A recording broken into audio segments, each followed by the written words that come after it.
and a crazy idea from a guy who now has facial hair. I didn't have that before, but I retired from the Army, and I don't have any church responsibilities, and so it's fantastic. So with that, we've got some great things going on, and I just want to hit a few highlights and just talk about, again, your school district here a little bit. Couple of quick facts. We have 86 schools in the district. We serve 14 municipalities, and over the 100 years, we started out at 4,900 students, and we now have, as of last fall, 75,500. We expect that to be about 76,500 to 77,000 this fall with students.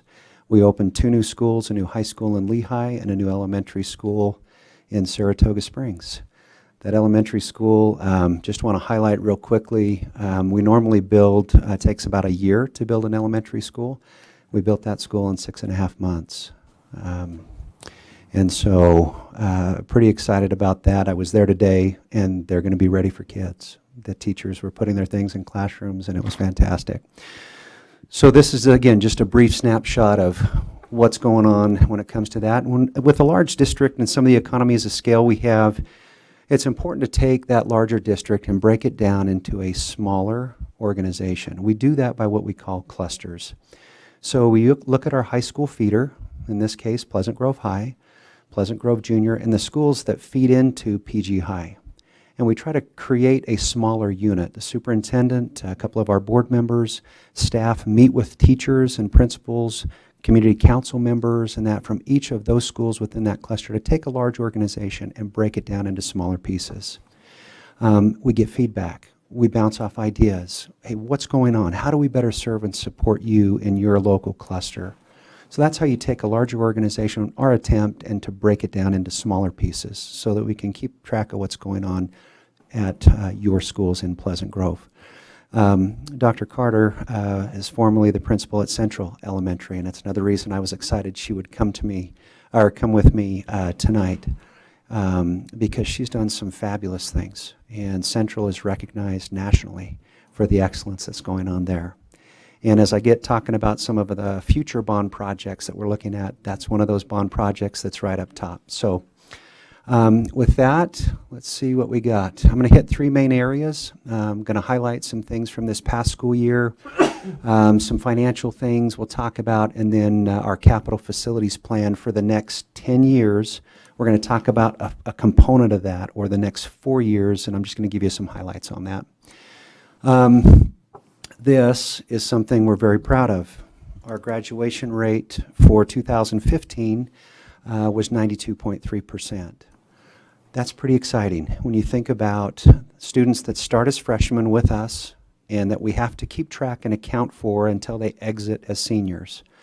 There are a certain percentage of students that will not graduate. My daughter, who is disabled, cannot meet the graduation requirements. And so when you look at that percentage, we can never truly achieve 100%.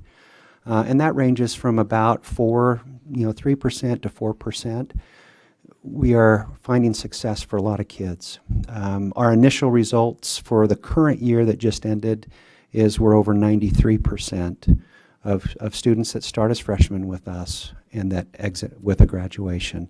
It counts until September 30th, so we're still working with kids right now to finish requirements for graduation, and we'll do that all the way up until September 30th. But something that we're pretty proud of, and something our superintendent has set as a goal for us, is graduation success, and not just, okay, we met the minimum requirements, but can we perform as good citizens? Do we have the skills necessary to take us on to whether it's an ATC, whether it's to stay at home and start a family, or whether it's to move on to a post-secondary collegiate or other experience. A couple other things I want to hit. Here's one of the things, Dr. Carter, her great work with her staff, the students, the parents. Greenwood Elementary and Central were recognized by the state as reward schools. That's one of the top honors in the state of Utah. As you'll remember, that Central was also recognized as a Blue Ribbon school nationally. That was a year ago or 2 years ago? 3 years ago. I'm getting old. Time does go by. Teacher of the Year was from our school district, Melody Pestagia, American Fork High School, dynamic, wonderful human being, and just great with kids. Principal of the Year for the state, Mark Whitaker, and that's at our middle level. Principal of the Year, Rhonda Bromley at Lone Peak High. This next one I wanted to hit just briefly. Our graduating class of 2016 earned $40 million in scholarships. When you think about that and the impact that is to families and budgets and to minimize debt for kids and so forth with a collegiate experience, and compare that to the prior year of only $26 million, which is still a significant amount. Our kids just performed in phenomenal ways this past year. And then finally, our Sterling Scholars, 3 of the 14 scholars in the state of Utah were from Alpine School District. And of the 28 runners-up, 7 of those were from our schools. And so just some great things academically to celebrate. You know, for the athletes, this may be for Dion and before Dion, JD, a few others, 14 state championships this year. 5 runner-ups. We had in baseball this year, the 5A and 4A was an all-Alpine competition. We had 2 Alpine schools playing for the 5A championship in baseball and 2 in the 4A from Alpine. When you think about marching band and some of the drama and some of the other things that go on as well, just phenomenal extracurricular opportunities. These are the 2 top schools this year in the state when it comes to those types of things. I'm just moving past, okay? PG wasn't on there, just Just moving past. I told Steve Stewart he's got some work to do up at PG, and we expect great things. And some of you met Steve, he's fabulous, and he's going to do a great job for you and your community at PG High School. He's a good friend, he's a good man, and you'll see some good things there.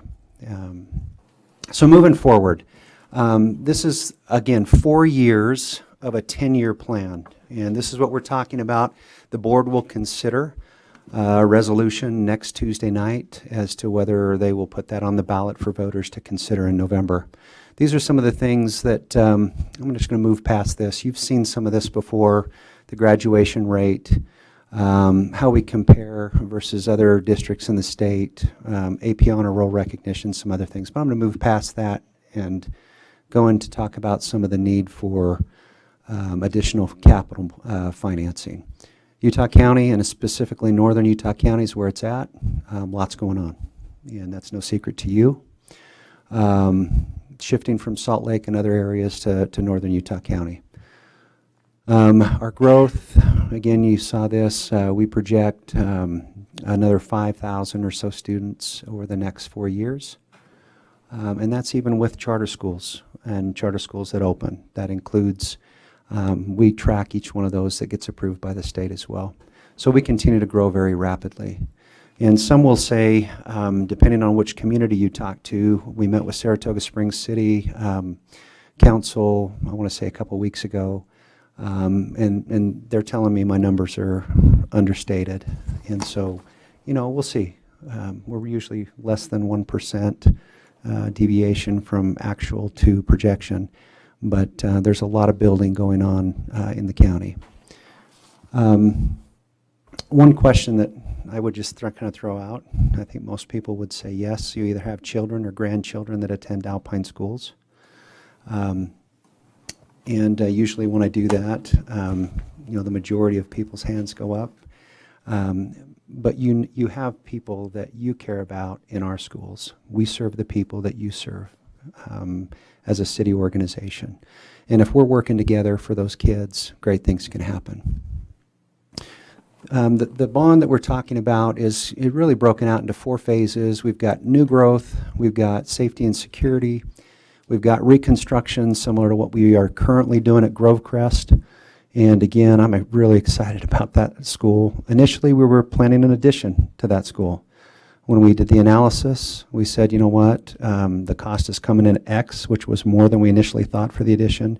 It's only X much more to rebuild the whole thing. Let's rebuild the whole thing and do it right. So we expanded the scope on that, but it's things like that. It's the Central Elementary that you'll see here coming up. And then also technology. We're trying not just to say devices. Devices is one thing, but using the device to leverage student outcomes is really what we're after when we talk about technology. If not, and I don't know if Vicki would say, but I challenge some of our folks, if you know me, you would probably say, no, you'd never do that, Rob, but technology can be a black hole. It's never enough, right? But if we're leveraging it for student outcomes, and we have teachers who have the professional development to utilize it properly, to get great learning opportunities for kids, to enhance, to move forward, to expand, or even to remediate, those are the things that technology that we're talking about. And some of that takes infrastructure to do. So that's in essence what we're considering. We had focus groups. We surveyed a little over 1,300 registered voters. Did anybody in here receive the survey that came earlier in the year? Okay, and then we surveyed, did you get it, Sid? And then we surveyed all of our parents, about 75,000. No, we hired a firm to come out, a third party to come out and just do a survey. I want to say that was, 3-4 months ago, Vicki? And so focus groups they held, then they surveyed registered voters, and then we sent a survey to all of the parents of students in Alpine District. We received about 8,000 responses. And that's helped guide what we're proposing. So as far as growth, new high school, a couple new middle schools, 5 elementary schools. We've now expanded that to 6, same dollar amount, but the board is looking at 6 elementary schools. And then the acquisition of property as we continue to grow. That's the growth piece. The reconstruction piece, again, this is a picture of Lehigh High School. We just finished a beautiful project at Pleasant Grove High School. We have one more phase on Pleasant Grove High School to do, and that'll come in year 5 or 6 of our 10-year plan. But we have several other projects. We did a seismic study and looked at all of our schools back in 2006 and said, we're concerned about earthquake, and are we safe? And are these schools are community centers, and often shelters, Red Cross and so forth. If there's an emergency, we'll use the schools to satisfy some of those needs, as we saw with the fires up in Alpine area. And so we did a study, and we put a plan together to rebuild some of those older schools to have those continued to be safe and secure, not just for students, but for community use. And then a few other things you see down there. Our Clear Creek camp is up in Schofield, and then roof replacements. So continuing to invest in buildings that are aging. If I was to say, how old is Central Elementary? What would you guess? 100 years old. Okay, that's a pretty good guess. We don't have any schools that are 100 years old. But how about 62 years old? Our oldest school was built in 1948, and Central was just after that, a few years. Valley View's coming up, 50-year celebration Valley next View's month, this month. Yep. Yep. And so we're continuing to invest in our communities that have older facilities, 21st century technology, opportunities, et cetera. And so that's why it's important to continue to reinvest in existing communities. Safety and security, this has been something that we've talked a lot about. Just want to say thanks to the law enforcement and your participation on our interagency meetings and allowing us to participate with you. I think those are very helpful from our perspective. I know there's been drills done in the schools. I know the response to actual scenarios has been, in my opinion, very, very good.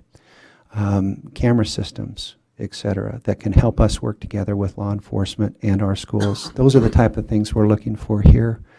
And then electronic access or secure access. So before a parent can get into a school, they have to come through the office and then go into the school. You'll see that in Grovecrest. That's one of the things that we have built into all of our new schools, is a more secure access, to keep and safeguard students as best we can. And then finally, the technology, I talked about that just briefly. Infrastructure, and I would liken it to I-15 reconstruction. We're expanding the lanes or expanding the bandwidth of the traffic that we can use on the road to, again, whether it's video streaming, whether it's online testing, whether it's whatever the use of the teacher helping students succeed. That's what we're doing to invest in technology and the backbone for it. So with that, we're going to shift to AAA rating. I don't know who that guy is up on the top. He's kind of a weird guy, but we're excited about this. We're the first agency outside of Salt Lake County to receive a AAA rating. And that was a goal that I set years and years ago. The board supported me in that. And really it's a third party saying that we're trying to exercise our fiduciary role to you because we operate off of money from you. And that we're trying to do that in the very highest and best way possible. When you look at school districts nationwide, there are very few. And in Utah, there's very few entities that are truly AAA rated. So we're satisfied, we're happy with this. But of the AAA rating, we only were AAA in 3 of the 4 categories. So one of my goals is to be AAA in all 4 categories. So we got work to do still, but we're excited about this. When we talk about financing a bond, this is our debt service structure, and I wanted to point this out to you. I think, do we have a... So each one of these colors is in essence a mortgage. When we build houses, as our community grows, we have a mortgage. We issue a bond or a mortgage with your approval. And we do it over about 15 to 17 years.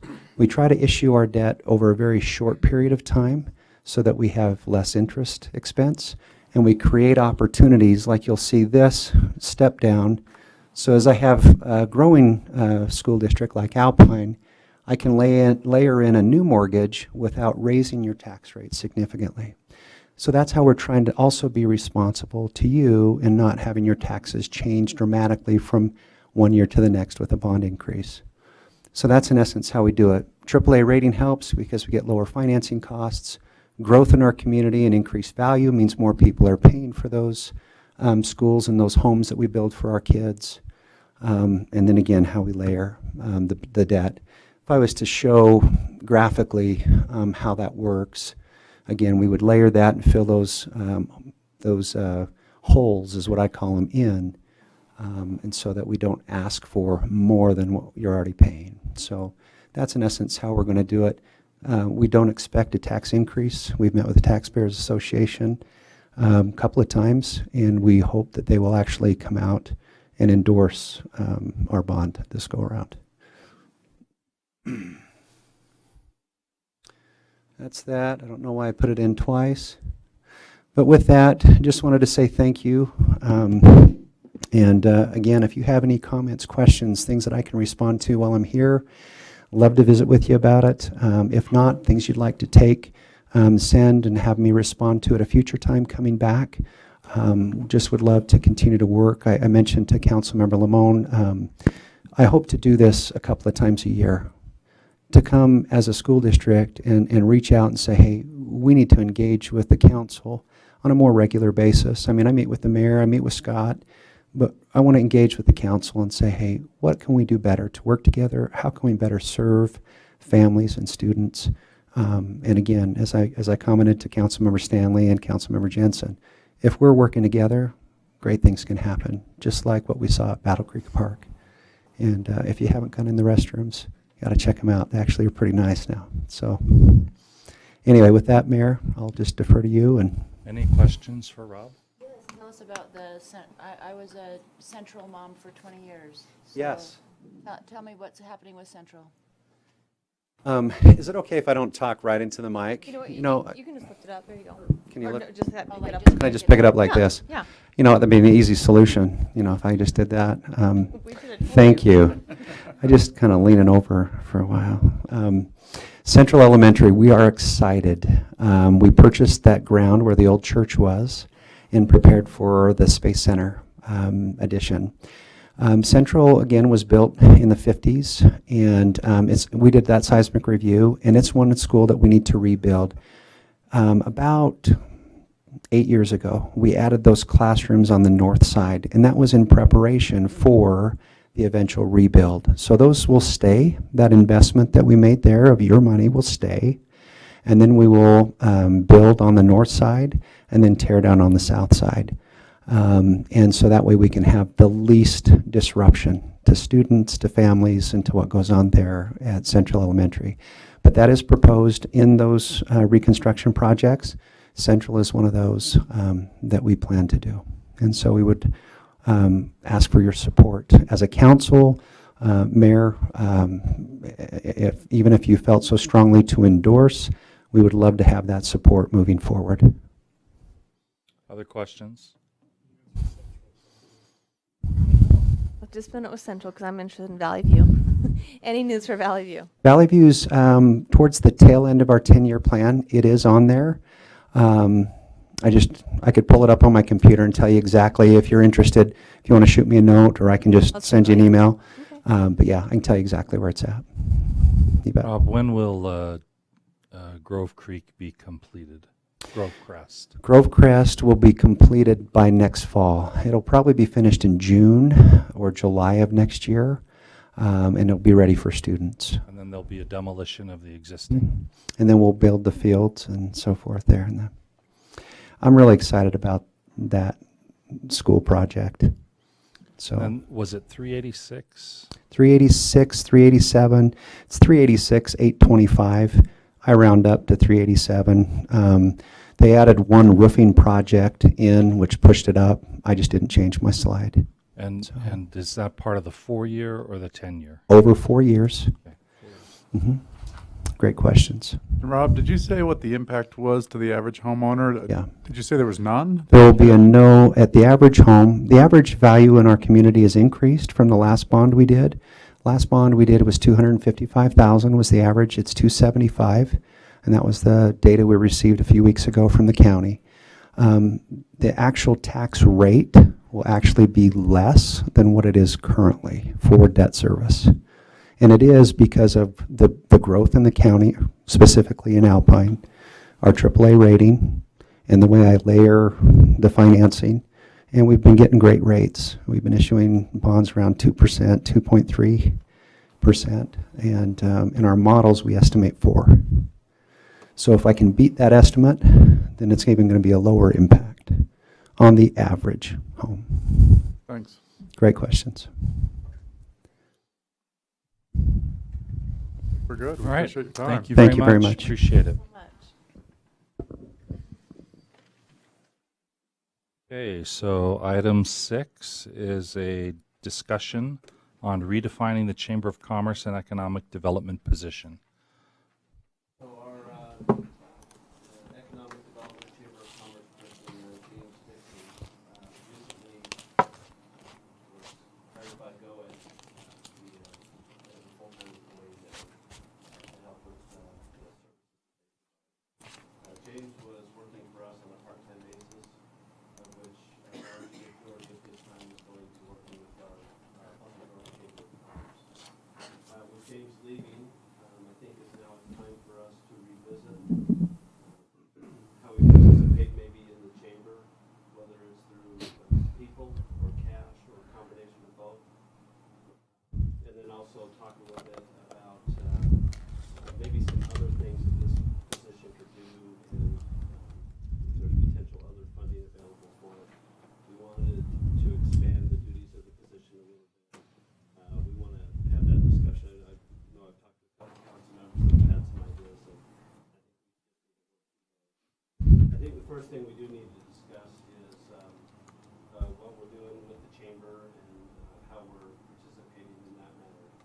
And just for a little history, when I started back in 2010, we had what was called the Business Alliance. It was a group of businesses that were working together in Pleasant Grove. And I think the larger part of that was part of, probably people in here that can correct me, but part of the American Fork Chamber or other chambers of commerce. We didn't necessarily have our own.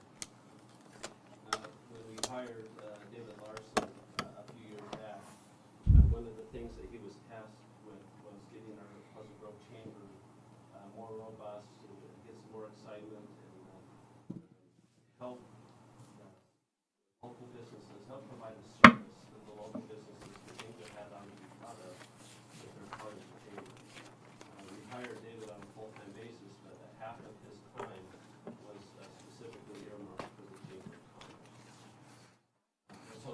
David took that role to heart and got a lot of things running. We had some business members who were very excited too to jump in and participate. And we, in my opinion, got our Chamber of Commerce running a lot better than what it had been previously.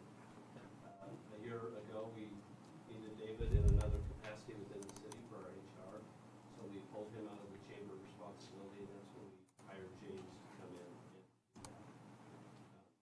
One of the challenges that we find with a part-time person is particularly somebody that we're looking to do things on a professional level is how long they're going to stay. When we hired James, he made it pretty clear he would eventually like a full-time job. I think he was hoping that that would come to fruition maybe here in Pleasant Grove. We communicated with him and let him know what the expectations were, that those chances probably were pretty slim. And so in the meantime, he was keeping his feelers out there to find that full-time job, which he eventually did.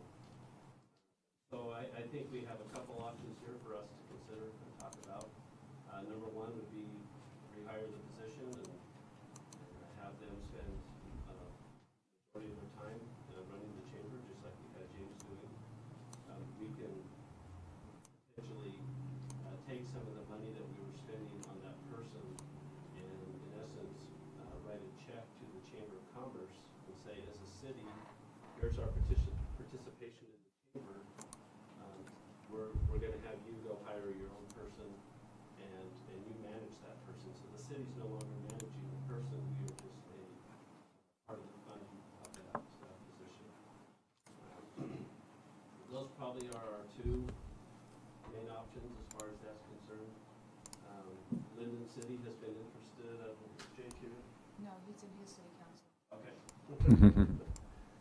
Jake is a member of our Chamber of Commerce and but is also a council member for Linden. Linden has expressed interest in being part of the Pleasant Grove Chamber. There's been different ideas as to how that works, whether it's Pleasant Grove, Linden Chamber, or those types of things. And part of it comes down as to how much money the city of Linden would be willing to put towards the chamber. So that has been talked about. There's some things on the table. I know Diana's had some more specific conversations that maybe she can share with us for potential possibilities. So with that, I'll share how I feel about it. Really, the council can give us direction on what you would prefer. I think my preference at this time would be to participate financially with the chamber, but not necessarily have that be a city employee anymore.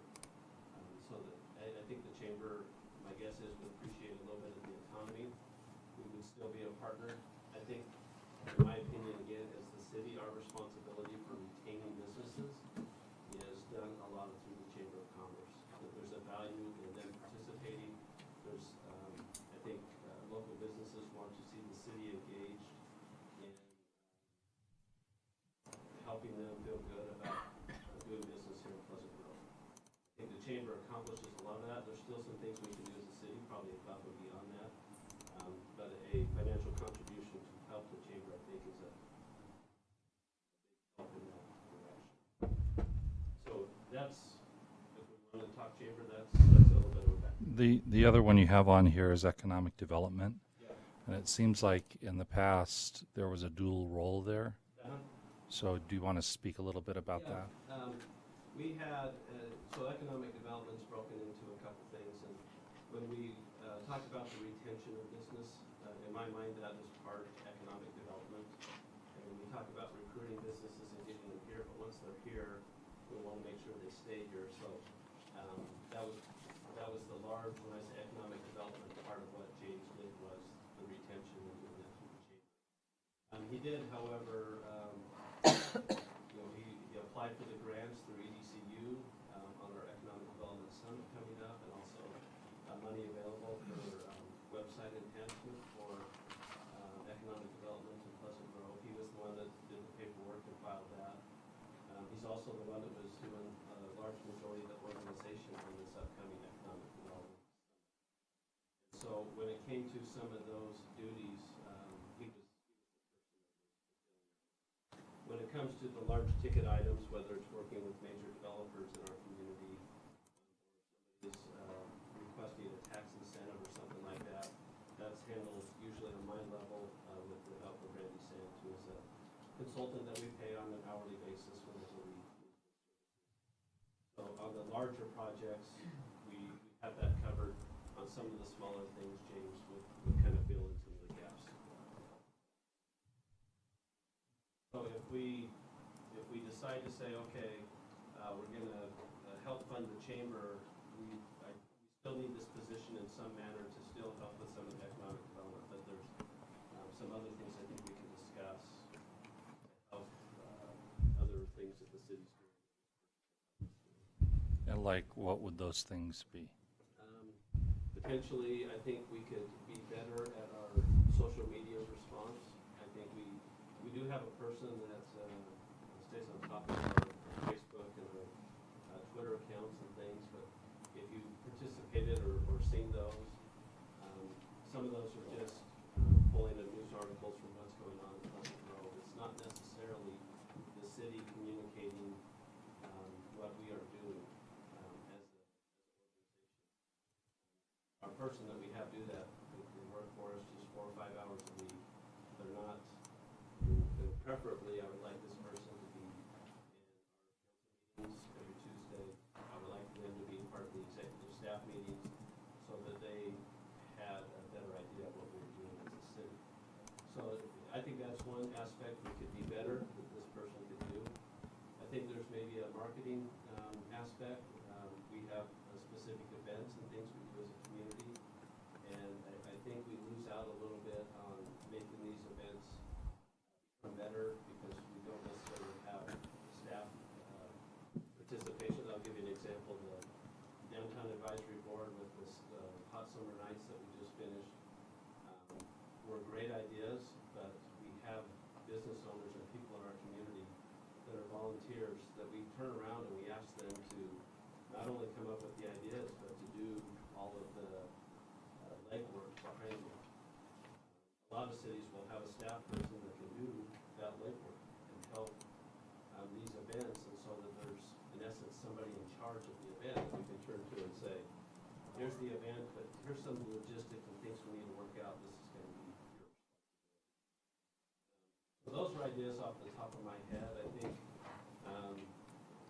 council members expressed maybe potentially other things that this person could do. And if you want to chime in on Yeah. other things. Oh, I did write another thing down, would be grant writing. We don't have a specific person that is a grant writer. We usually have done that on the department level. The fire department has I think Dave in the past was the grant writer, and he still is. I think for the library, Sherry's the one who writes the grants. Got a note the other day for an economic development grant that would be beneficial to us. It's a matter of finding, okay, who's going to write up this grant or adopt the grant and all that stuff.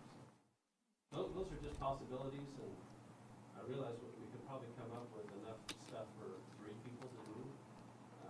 But I think we just need to focus on those things that are the most important to us and see what the possibilities are.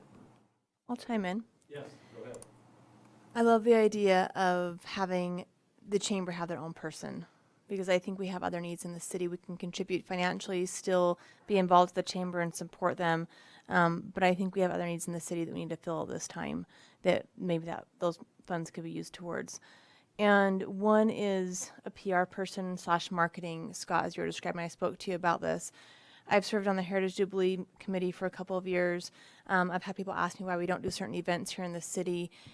And the size of our city, we just can't rely on volunteers anymore. If we want quality events downtown to bring people to our city from neighboring communities, to bring our own citizens down, I think it is time we invest in a person that can help run those events. The Promenade, from the Hot Summer Nights, the Downtown Advisory Board, to expect business owners to come and run the event is just not realistic for the size of our city. And I think people and families are craving activities and they can take their families to and support the city, both financially and supporting a local business, and also just to have that sense of community. So what I've noticed is, this is a lot of work to find activities for, essentially about 37,000 people. and have the same volunteers run it year after year. I think we're past that point as a city and as a community. And if we want those quality events and they need it, they want to continue because people are getting burnout. They just can't continue anymore doing that. There's things that, I brought up and, to have a harvest festival or Halloween or something, or and increase what we're doing for Christmas. But I just can't do it on my own. I need help, and to ask volunteers in a committee is just, that's hard to do. That's not to say that this person couldn't head up and ask for volunteers and committee people who are excited about it, but they need to be the person working out the logistics and making the phone calls, and if they need to find donations or whatever it is, coordinating so when people know there's an event going on in the city, this is who I contact. So I see the PR marketing side of it. Yeah. Something, the volunteers are still going to be heavily involved. Right. It's not like they're going away. No. This person's going to do it all. Correct. Volunteers are still heavily involved. This person's going to supplement. Correct. That's how I would. Right. So Strawberry Days is, I would say leave that as it is. I mean, they have their own thing going. It's running, beautifully. Leave that.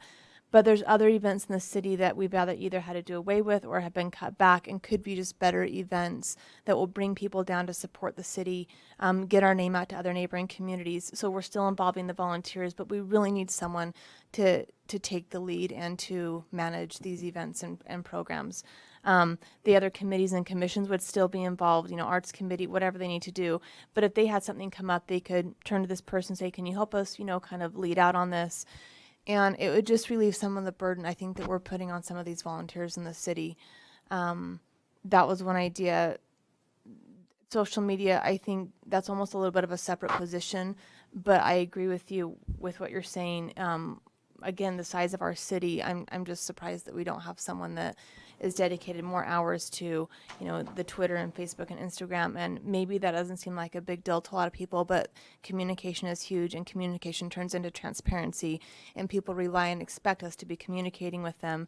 And we need to have an effective person doing that on the social media side. And that in and of itself, to me, is a position that could, be up to 10, 15 hours a week, depending on the need and maybe time of year and things like that. But those are my thoughts. I think that we can use that money for other needs in the city, but still contribute and support the chamber.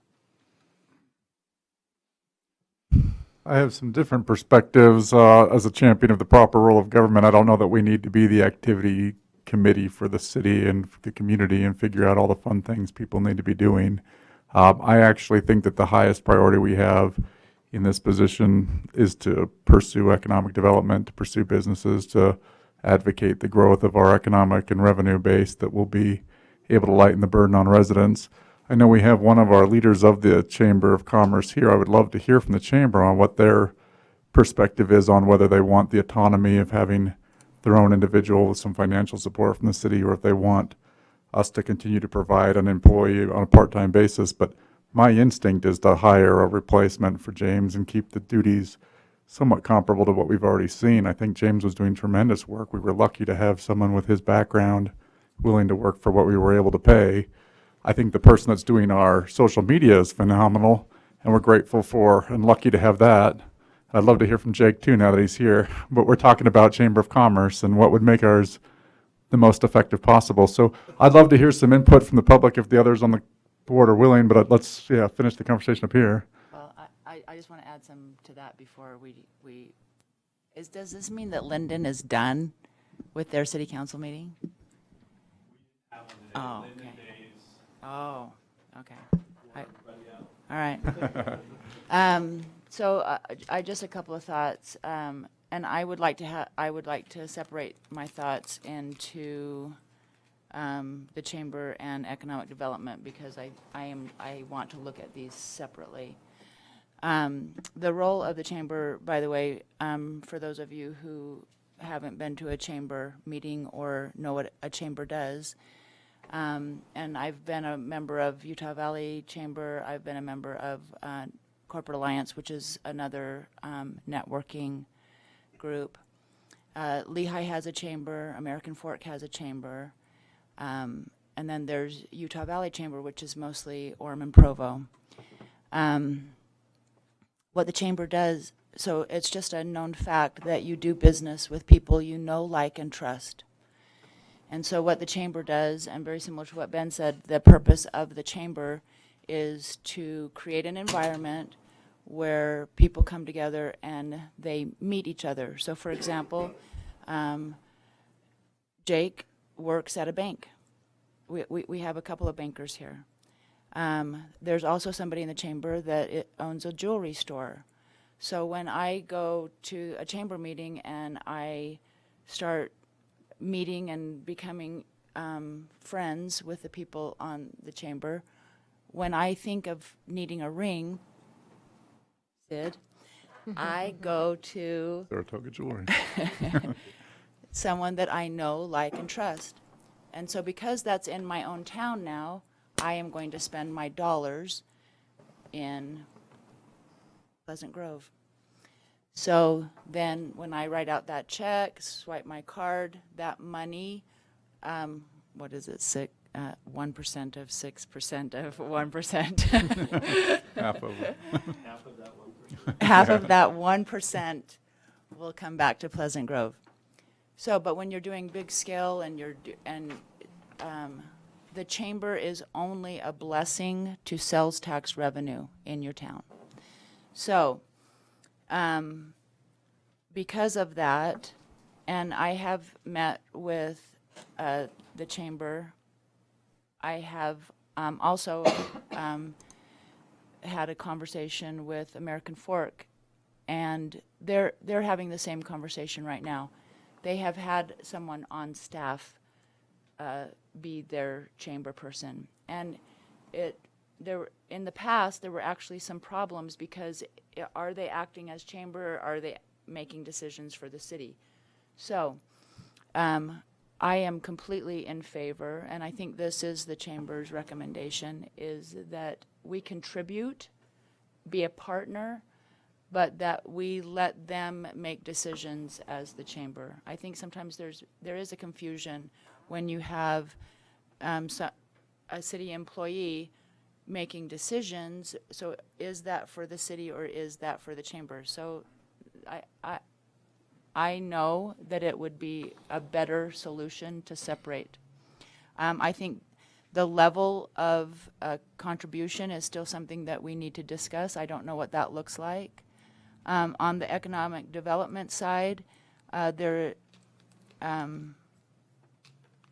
knows that that's where I get I just get a whole lot of joy about matching people together. So I was very intrigued with the grant writing possibility of we can actually because that's a skill. Grant writing is a skill. You can go down to UVU and pay somebody to write your grants. The fact that we do have some people in town that have that skill, I don't know if anybody's ever looked at that process, but for an elevator, 6 months of your life, More than that.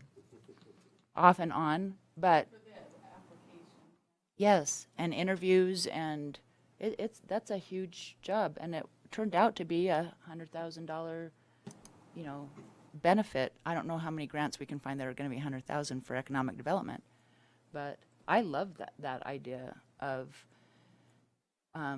Okay, I've talked way too long. Anyone else?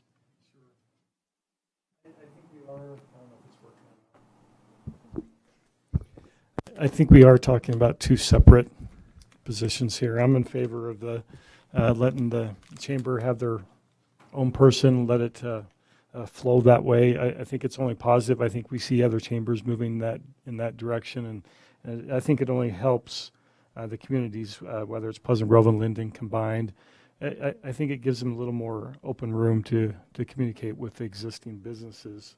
I sent Scott a bunch of ideas on the other position because I think economic development, I think to a certain extent, we're kind of taking care of a lot of it in-house, whether it's Scott or David or what's that?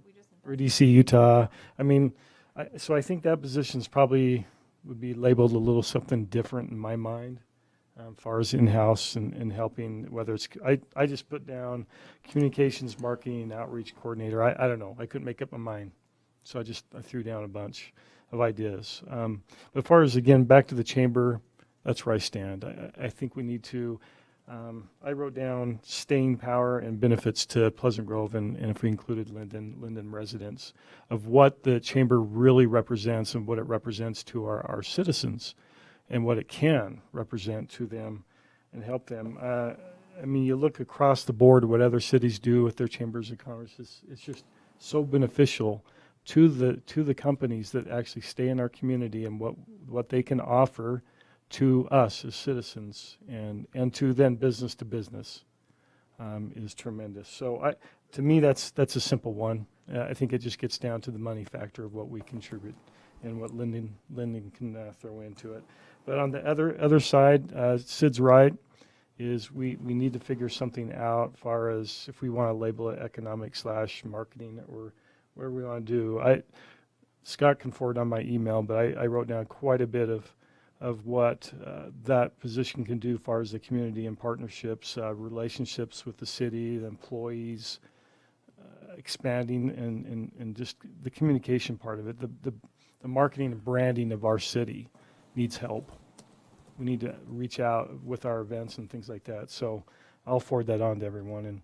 And then if we want to, they could run so David doesn't have to reach up in the ceiling and run the live streaming. We can figure something out. So, but anyway, that's my quick thoughts. Lynn, did you have anything? Chamber and financially. Okay. Hey, Steve, did you want to say anything on behalf of the chamber? I was here. If they had questions, I'd be happy to answer them. Our first choice would be to move forward and get. We have him get on the, Sure. just for the benefit of those watching online. Thanks, Dave. Our first choice from the chamber would be if you would be willing to give money and let the chamber hire their own person. We've had a couple of people, new developers that have come into town that have talked to the chamber and said, okay, we'd like to talk to the chamber and have the chamber work with us and work with the city. And when they find out that the person that's our director is a city employee, they say, well, we're already working with the city. So I think it would give us a little bit more credence as far as we're talking with new people coming in. Our big thought is that we want to be able to offer them enough money that we can get the right person. Along with that, what we have watched from other chambers be successful is that they have a decent base and then they get a little bit of a commission off of the amount of money they go out and get from new people signing up and keeping people doing it. So that's where their salary comes from, but we've got to be able to give enough to get to the right person so that we can make it happen. So that's how we're coming. That's our first choice. We appreciate that. In saying with that, I think also as we talk with the chamber, our first thing is to stay in line with what you as the city council and the mayor would like, the direction of the chamber moving, so that we are working together hand in hand with each other. We're not, fighting each other, at odds with each other, and anything going that way. So from our big thing is you would go through your conversations. We appreciate it, but would like to have an idea potentially of how much money you're thinking or willing to put forth moving forward, as far as that would be on a yearly basis. Thank you. Do you have anything else to add on that one? And I'll let Jake talk about from the Linden side. The other question was, we've had many discussions about joining with Linden. We want to make sure that both cities are in accordance with that and working out the details so that both cities feel like they're getting what they're paying for, getting their money back, and not be taken advantage of one getting more than the other. Jake, you want to take the mic? Thank you. Thanks, guys. I wear a couple hats, and I want to talk from each individual hat. One, I represent Rock Canyon Bank, a Pleasant Grove business, and we've been members of the chamber for a long time, 5-6 years, and I can tell you as a banker, as a Pleasant Grove business, we love the chamber. Year after year, we see deals come in from chamber members, from those networking events. It also gives us a connection to Pleasant Grove. It kind of fosters this connection and this feeling that, hey, we're part of Pleasant Grove. A sense of city pride, which I think is important. As a board member, I've been on the Pleasant Grove Chamber of Commerce board for a couple of years now. This is a great time for the Pleasant Grove Chamber of Commerce. It is catching fire. David did a whole lot to make that happen. He's incredible, and I know you guys know that. It's got some critical mass right now, and things are really happening. We hosted an event this last week. Pleasant Grove was the host city. We hosted the Tri-Cities. I think a lot of you came to that. We had standing room only in Stonegate watching Jason Chaffetz give an incredible speech. It was a great event. Talked to a lot of people, met a lot of people. I mean, this isn't maybe the chamber of old where you go to an event and there's 3 or 4 people, and it's not. This is really starting to become and is a real force in the community. We have a board led by Steve. I mean, Steve's a pillar in the community. We have a board filled with these great business leaders of Pleasant Grove, and there's some really good things happening there. So from a board standpoint, that's where I stand. As a Linden City Council member, I am desperate to get us involved in a Chamber of Commerce because I see the benefits. On a regular basis, I have Linden residents ask me, where's the Linden Chamber of Commerce? What do we need to do to get involved? And I send them this way. I send them to the Pleasant Grove Chamber of Commerce. But I can tell you from my standpoint that I'm very anxious for us to get on board. About 6 months ago, we started looking at it pretty seriously with David and a group from the chamber board. And the one sticking point was having an independent employee be the director. Your city as well as ours is watched very closely, every penny. And the perception that we were perhaps paying a Pleasant Grove employee maybe didn't quite gel well with a couple council members. I think by letting it be an autonomous unit, let it work independently, I think it will help I think it'll benefit the cities as well as the chamber itself. I think it's probably the way it needs to be run. I look at some of the other chambers that have combined cities. That's the way they run it, with an independent director and the cities donating money. And so I'm very excited if that's the direction we can take this for the prospects of Linden jumping in there. I really think there's some low-hanging fruit for the chamber to pick up if Linden gets on board of these maybe holdouts wanting to have it be a Pleasant Grove Linden Chamber of Commerce and just continue to grow. You know, rising tide raises all ships. I think chamber's a perfect example of that. So if there's no questions, those are my comments. Thanks, Thank guys. you. Thanks, Jake. So Scott, on the subject then of the chamber and the dollars that the city would contribute, if we've been operating with a position, if there's been a budget associated with that position, and you split that up and you send part of it off to the chamber, what's really left to be able to have a position with the responsibility they're going to have? Yeah, and that's a good question. That's what we're still kind of trying to figure out in a way if we choose to go this direction. James was paid annually $20,000. The large majority of his work was chamber. So let's say it's 90% of his work, and $18,000 of that was going to the chamber. We as a city want to turn around and cut a check for $18,000. I think it's $2,000 to do some of these other things that we want to do. I think that's the policy question that we have. We want to go $15,000 to the chamber, $10,000 to the chamber.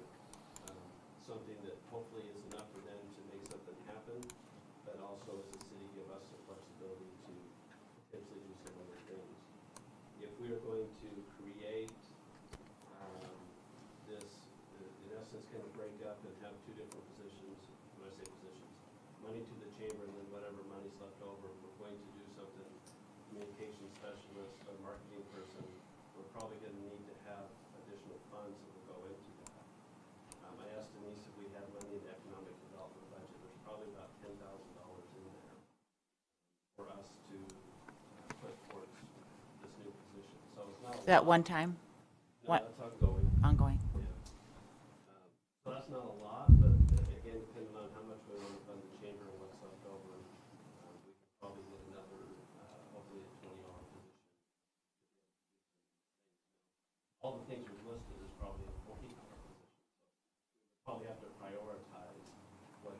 20-hour-a-week person would do, but part of that does hinge on to what level we plan on funding. Steve, what do you see? Maybe you've had discussions, but what do you see the businesses contributing towards that independent position? Businesses, the current chamber business? Right. How do you envision funding a position? The funding from our point, right now, our budget is pretty close. We probably have an extra $2,000, maybe $3,000 at best at the end of each year. So from ours, if we were funding this, would be whatever we would be able to get from Pleasant Grove City, from Linden City, if they come on board, and then putting a small commission as far as that. That's where their salary would be coming from. We've thought about the idea, depending on as we get a little bigger, to potentially increasing the dues for the membership in the chamber. But at this point, we're not sure that we're going to be able to do that. We're not sure that's the best interest to do that at this point in time. We have several different members that they can get in. You can get a bronze, what we call a bronze, if they are home-based, which is very inexpensive, to a regular bronze that has the brick and mortar someplace, to a silver, to a gold, to a community partner. The community partner is the highest at $1,500. We only have a handful of those, and most of those we do in trade. Like Stonegate gives us, they take care of our lunches for the entire year, and so we've given them that status. We have more gold members that give us $500. We're not sure how much more we can get with that until we start increasing our numbers and our size, and then potentially. So, long answer to your question, most of the salary will come from what we get from the two cities if we combine with Linden and Pleasant Grove, and then putting them on a small incentive commission base off of what they collect. You expect a part-time position then, a part-time director that would be? We would prefer full-time, but we're going to see kind of what position that we're at, and then kind of go out and see what we can find. I guess this is for both of you. Has Linden City spoke about how much? Do they give a dollar amount? Any inclination? Okay. So it's just Don't ask him that. Everybody's kind of sitting, I think initially we're. Was that If I code? can speak from coming from Jake and from the conversations, first conversation was from Pleasant Grove, is we're leading this conversation. If we agree that we're gonna do this and we're gonna put money into a pool and make it a employee, a chamber employee instead of a city employee, then I think Linden's gonna be much more proactive to jump into it. And I'm not trying to, throw out stuff. The numbers that the chamber was talking about was potentially close to the 20,000 from Pleasant Grove and at least 10,000 from Linden. And that 10 could be played with a little bit so that you could offer somebody approximately 30,000 plus an incentive to get them to try to find the right person that would come out and make this a nice enough job. It would entice somebody, the right person, to come in and make this thing happen. Just one comment about that. So right now, because of the extremely dedicated, work that was done by David and James, there's an energy that's been growing. So maybe a possibility is a phasing where, we go, I don't want it to crash and burn. I'd love it to continue on. I see that if they had they've not had a full-time guy. So I'm wondering if they had a full-time guy, we go in and we bolster them up, but then maybe we phase out as they grow. So I don't know if that's a possibility either. I'm trying to brainstorm. I like the idea of the commission thing, because that can also help that individual grow that position too. Yeah, Yeah, it right, gives yeah. them incentive. And I hate to compare us to other people. I'm not into doing what other ones, but the one chamber that I think is the most successful as far as increasing their memberships and keeping their memberships, that's how they've set them up. It is a base plus. And so he's incented to get out there and talk to new businesses coming in. He has an incentive for creating new businesses to come in and also retention of keeping the existing ones there. Questions that we've had, is that incentive the same for a new against the retaining? Because sometimes to retain it should be a little bit easier than the new persons. That's stuff that we would have to work out, the logistics of that. But that does become a portion of their salary. And once they get their traction, then it would make it easier for them to do that. You feel like the chamber is far enough along now with its own organizational structure that the board could raise that position to that level, manage it effectively long term? I do. I think we're at that position with the people that we have on the board, the diversity in there, the agreements, their dedication. Yes, I think we're to the point we could do that. If you'd have asked me that 3 or 4 years ago, probably not. But I think we're at the point now to take us to the next level. That's our next step. Okay. David, you've been a big part of this. What are your thoughts on that? I appreciate the comments that people have made as far as, the growth that's happening, because in some ways I feel like the chamber is my baby.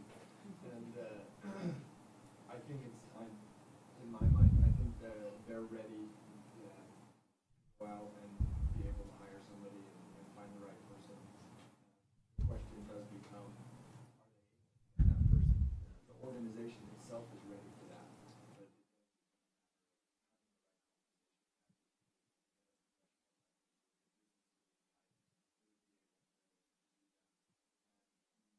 ways the chamber's been a couple of years ago, we maybe were to that point already, and because it was a part-time situation, the ability to grow was kind of stopped just because of the time they had.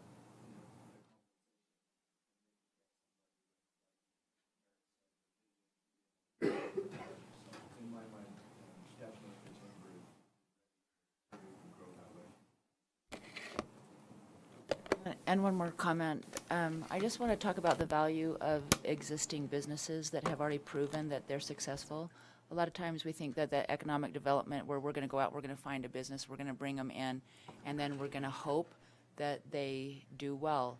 Well, sometimes you've got a business that's been in business for 20 years, and they've already proven that they're a successful business. And it's just that there is no difference in the value of economic development and chamber. They're both very, very important to a sales tax base. So Scott, it seems pretty clear the direction that everyone's excited to move in. Perhaps there does need to be a little more structure defined as to what the city and or cities would contribute. To just throw money at an organization and walk away, where primarily it's been supported, if you will, by not just an individual part-time, but the resources of the organization behind that individual. We kind of want to be careful about just pulling the rug out from under them. The goal would be to help them succeed and move out on their own. So maybe you could come back with, a plan. Okay, so part of that plan will be for us to also explore some of the other ideas and the relationship with the cost of potentially the marketing thing, or do you want this to be autonomous on its own? Well, I think that from what I can tell in listening to the comments that have been brought up just on chamber, the function that the city was performing in providing the employee as a leader of the chamber would change, that the chamber would have its own person that they hire, and that the city would contribute X dollars to help that. It might be on some kind of a declining scale or something, so that it phases over time to where that organization grows and then is able to, like Steve was saying, support a full-time individual, not just with salary, but with compensation from commission or however else they structure it. But there's surely David did a great job, but he didn't do it without the help of everybody else. Yeah, that was part of this. And to walk away from that, I think, as a city after this much investment is maybe a little naive as far as, you know, how successful we can. We just don't walk away. We need to provide them some support so that they can be successful without pulling the rug out from under them. So, and that may not be where we're able to fund everything that we'd like to do today. Yeah, I guess maybe to this point, if this is the direction we need to go, we can sit down with Lyndon, we can sit down with the chamber and say, here's some potential money. Is this going to get you where you need to go? Find, in essence, what the city's relationship's going to be. I mean, right now, we're considered a community partner for doing this, so is there a designation for the city because it wants to be not going to be the part owner of it. So I think there are some further discussions that we can sit down and get all the people in the room and then come back and say, here's what everybody's, in essence, has agreed to be the best way. Right. How does the city extricate itself while supplying support and resources for the chamber to kind of pick this up and now carry it on their own? Okay. The other subject then would be the economic development side of this. What was the vision there? Well, so it would be nice, some of the things that James was doing, like I said, a little bit of the grant writing through EDCU, the main organizing person behind our Economic Development Summit. Without that position now, I mean, that falls on David, that falls on me, and we can do those things, it just shifts everything else that we need to do. So in the long term, it'd probably be best if we had something, and we could put a proposal together for the council with some potential funding for that. Part of it, I think, in a way, is determining what those priorities are going to be, because as we talked a little bit, there could be really 30 things this person could be doing, and there's going to be limited hours if we even decide to fund it, and roll in economic development and marketing and social media. I get a sense that we have, I mean, not everybody necessarily feels the same way as to how this is supposed to roll out. I think maybe what we need to do is give you some options and things to better define what it is, so that Job description. we can get, yeah, in essence, a job description, we can get to a decision-making part. I think the council is asking for more focus in modern day things that are going to provide a benefit to the citizens in terms of, you know, keeping and getting the citizens informed about what's going on, be that events, be that, you know, whatever the thing might be. We have tools today, but are we using them to their fullest? And is it because we lack an individual that has the expertise or the time to really devote to these things? You know, some of the things that that have been pointed out. So maybe a proposal that's more crisp. Yes. Okay. Just question with the grant So all of writing. this is for free. Yeah. Just yeah. No additional cost. Right. With the grant writing, is this a person that would do grant writing for all the departments or specifically for economic development, or can you kind of explain that position a little more? It probably depends on what we want them to do. So it would be nice if they could do it for all the departments. So the departments don't necessarily have to worry about that, and sure, you can focus on and if anybody's ever dealt with grants, you earn every penny of those things because there's a lot of time and effort that goes into that. But for instance, the elevator grant that is a huge benefit to us as a community. Otherwise, we probably would not fund. So that opens doors for us. Maybe I'm going a little bit further than maybe what you're asking, but in essence, if this person has enough time, yes, they would do it for the whole city. If they're not going to have enough time, the departments are probably going to have to keep doing that, and then we'll have them do some specific grants. So is that like a permanent part-time, or are you looking like a contract basis depending on the grant and the need? I think it'd be a permanent part-time position similar to James. Okay. 20 whatever hours a week. So that would be the intent. Now, is there a way to hire somebody to do grant writing?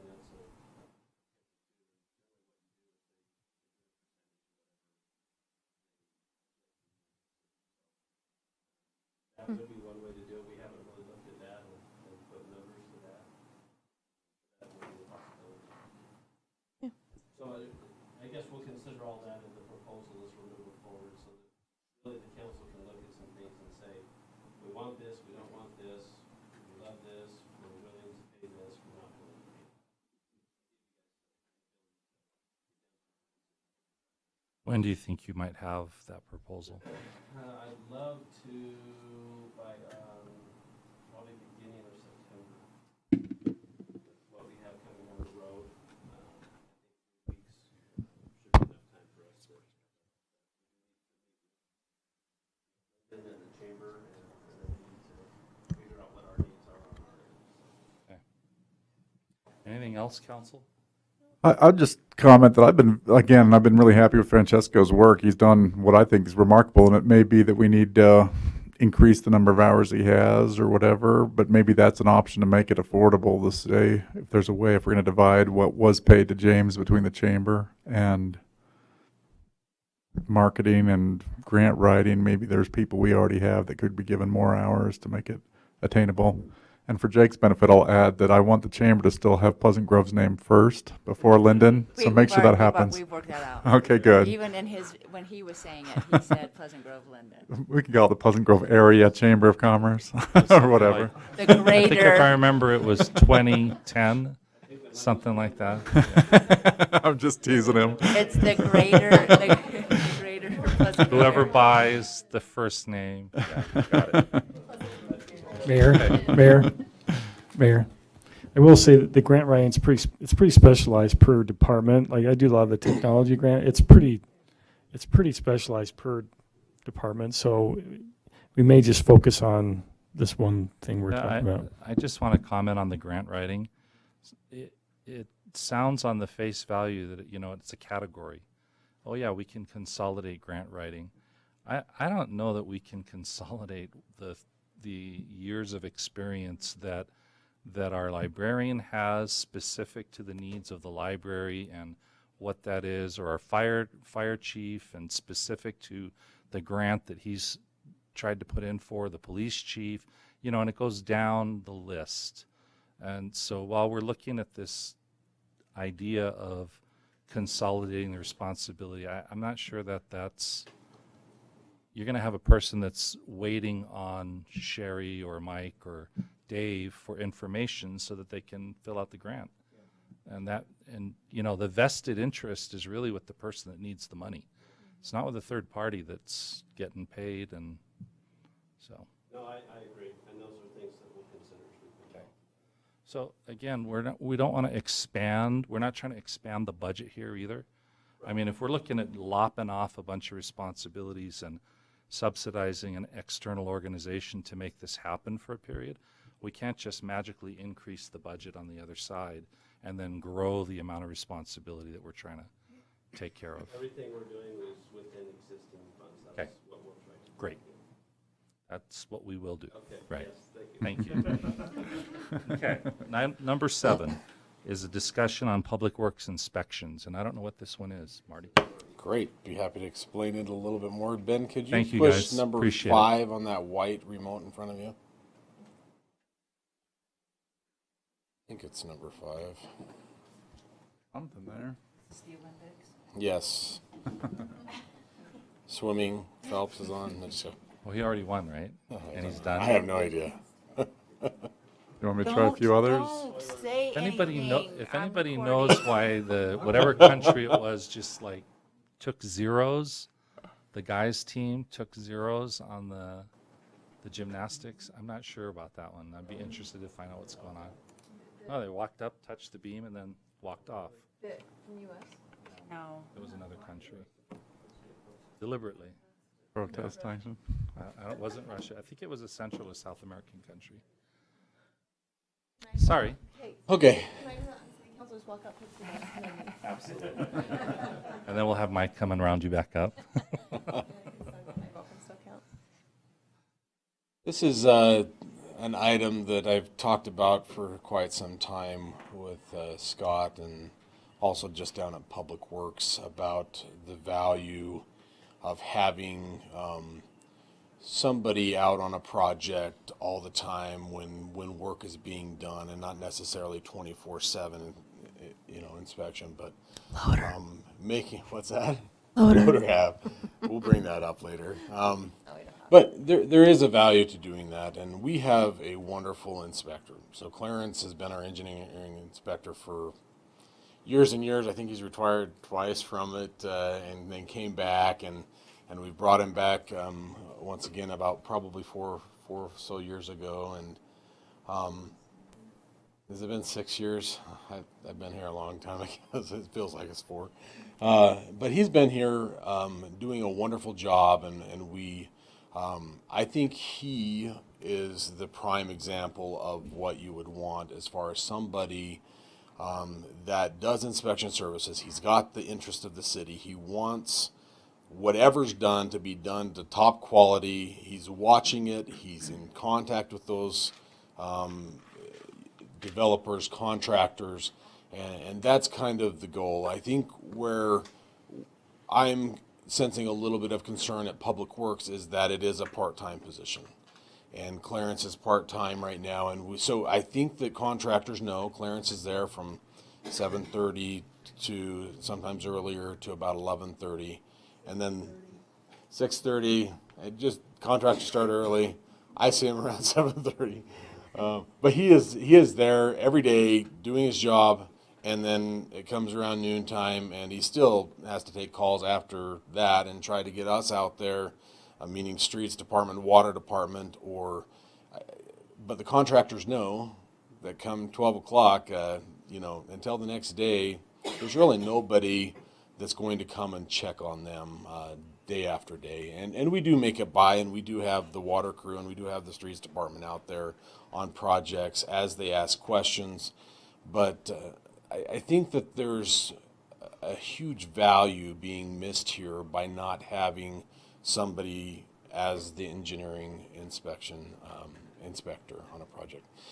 I put down there that there's construction observation, testing, and mapping. So those are the 3 areas that I feel are valuable to us, areas that we're currently have deficiencies in, and that we could greatly, have a better opportunity, of making sure that our infrastructure that's being installed is really top notch, and we need to make sure we know what's going on there. So the value of that, this infrastructure is expensive.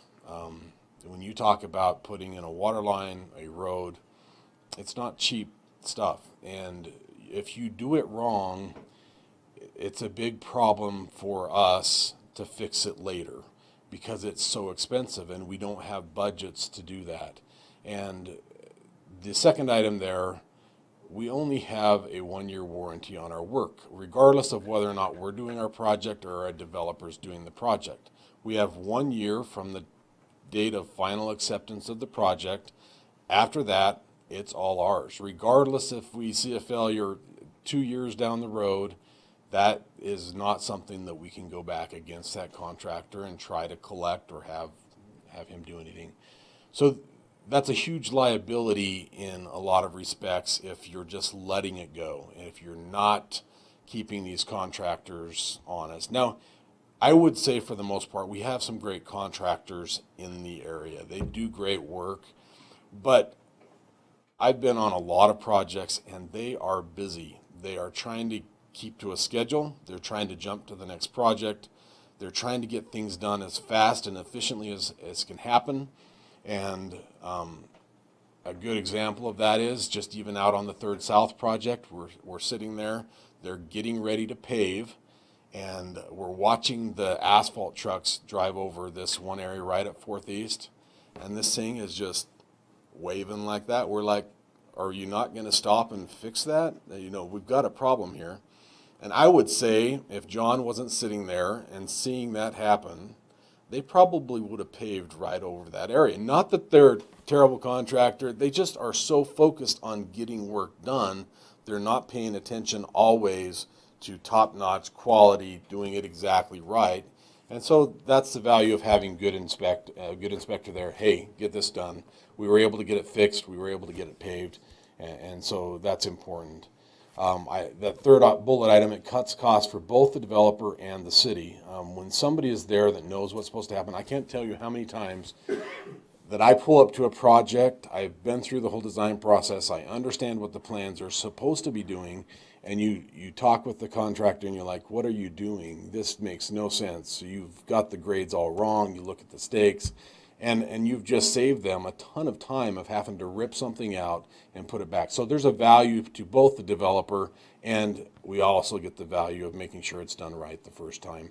And then the mapping portion of that, better records, of what's getting installed, what's underground. Once it's buried, it's gone. And I don't know where a lot of stuff is in the city, and every time I talk with Greg and John, I'm just amazed at the wealth of information they have, but that's limited to them being available. Their lifespan. Someday they'll be gone, hopefully not anytime soon, and we can get this stuff under control. Pitch is? The pitch is, I feel this like crescendo. we need, and we aren't going to talk about clearance or anything at this time. What I want to talk about right now is just, okay, we need somebody full-time, and how could we potentially pay for that without increasing budgets? We're already where we're at today. And let me talk about a few things. So who should pay for inspections and inspection services? Well, we have existing infrastructure. We have projects that we do each year, and I'll talk about which projects. We've got $8 million worth of projects coming up this next year. In this budget cycle, there's a lot of money being spent on inspection services. We are paying a consultant to do that work right now. So I'll talk about that. But we should be paying through rates, through our funding that we have available for inspection services as those things are being repaired or replaced. So, but for infrastructure installed as part of the development, should that be the cost of the residents of Pleasant Grove, the taxpayers, the general fund? Or should there be some participation in having somebody out there inspecting to make sure it's getting done right? My opinion of that, and I think of many other municipalities, is that the developer should pay for those inspection services to be done. Okay. Do you agree? Pays for itself. How long will it take? Okay. Boy, we want to get right to the end. This is so much fun for me. I spend a lot of time trying to I'm sure you think do. through this. What is the rate of an inspector? 20 to 25. Drop to the bottom dollar number there so we can zip through this. Total yearly cost of with benefits, with everything, truck, vehicle, everything, you're probably looking at about $80,000 full time. If you factor into 3 years and everything, they need about $86,000. B? No one else listens to that kind of music. Marty, how long will it take for this thing to pay for itself? Seriously. I mean, it we're talking starts- about it's not- millions of dollars on projects. You're looking at a small investment. It sounds like it pays for itself in 6 months. It just starts out paying for itself. It depends on where you get the funding. So as far as if I was hiring somebody just to be inspector on city projects, I'll jump through things. Right there, there's this year's budget. We have that many projects. I took out a bunch of projects that are just kind of going to be done at Public Works. We're not probably going to have a consultant. These are consultants' projects. Right now, $6.185 million is what our projects are. And I figure we'll be paying anywhere from 5 to 8% for a consultant to do that. 2%, if we could save 2%, we're talking about $120,000 that would be available for a city inspector to inspect.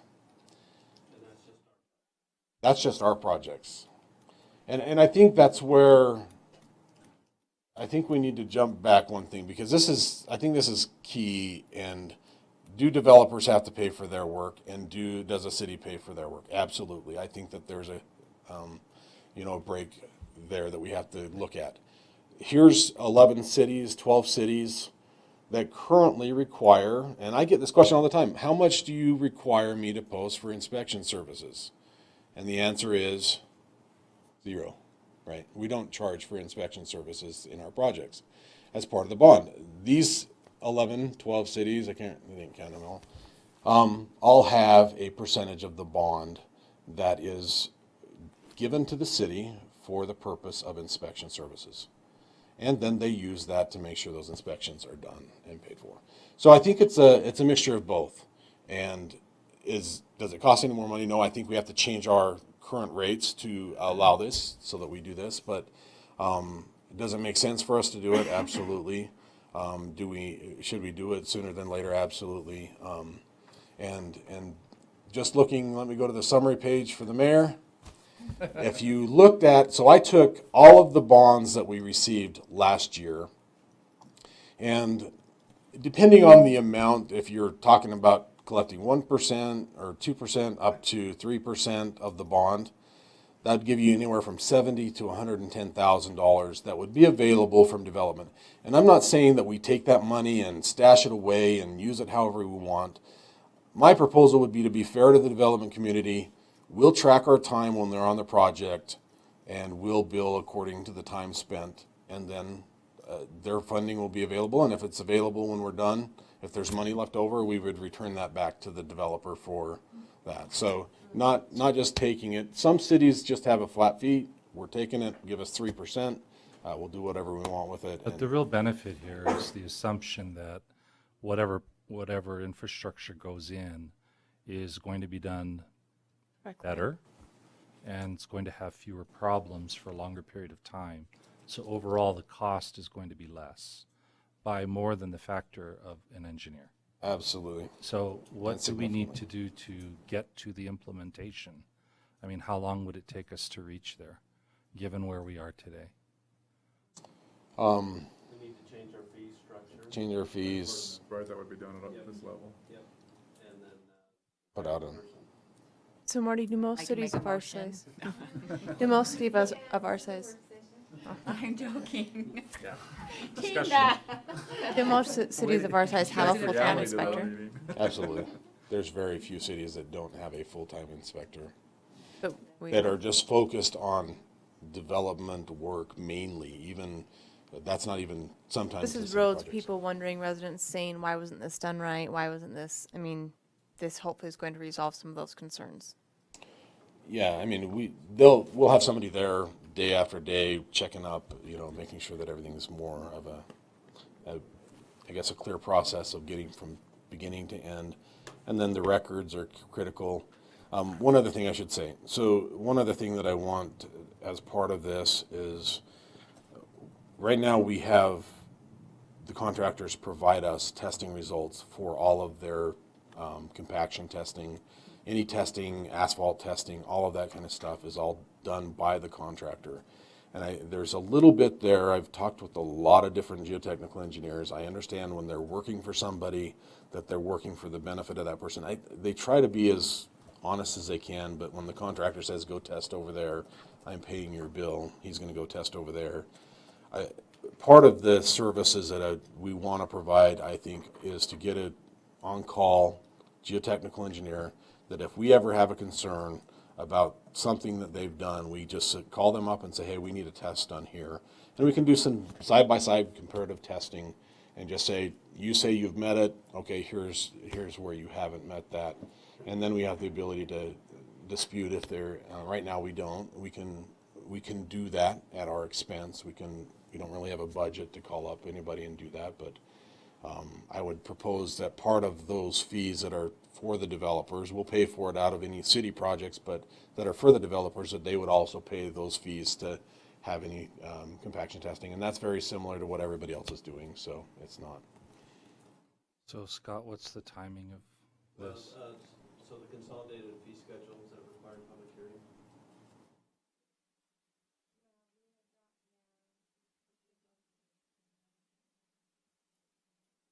We'll figure that out. Can We'll you? move it as quick as we can. It's not to move it as quickly as we can, it's just it seems like one of those things is you're losing money if you don't do it.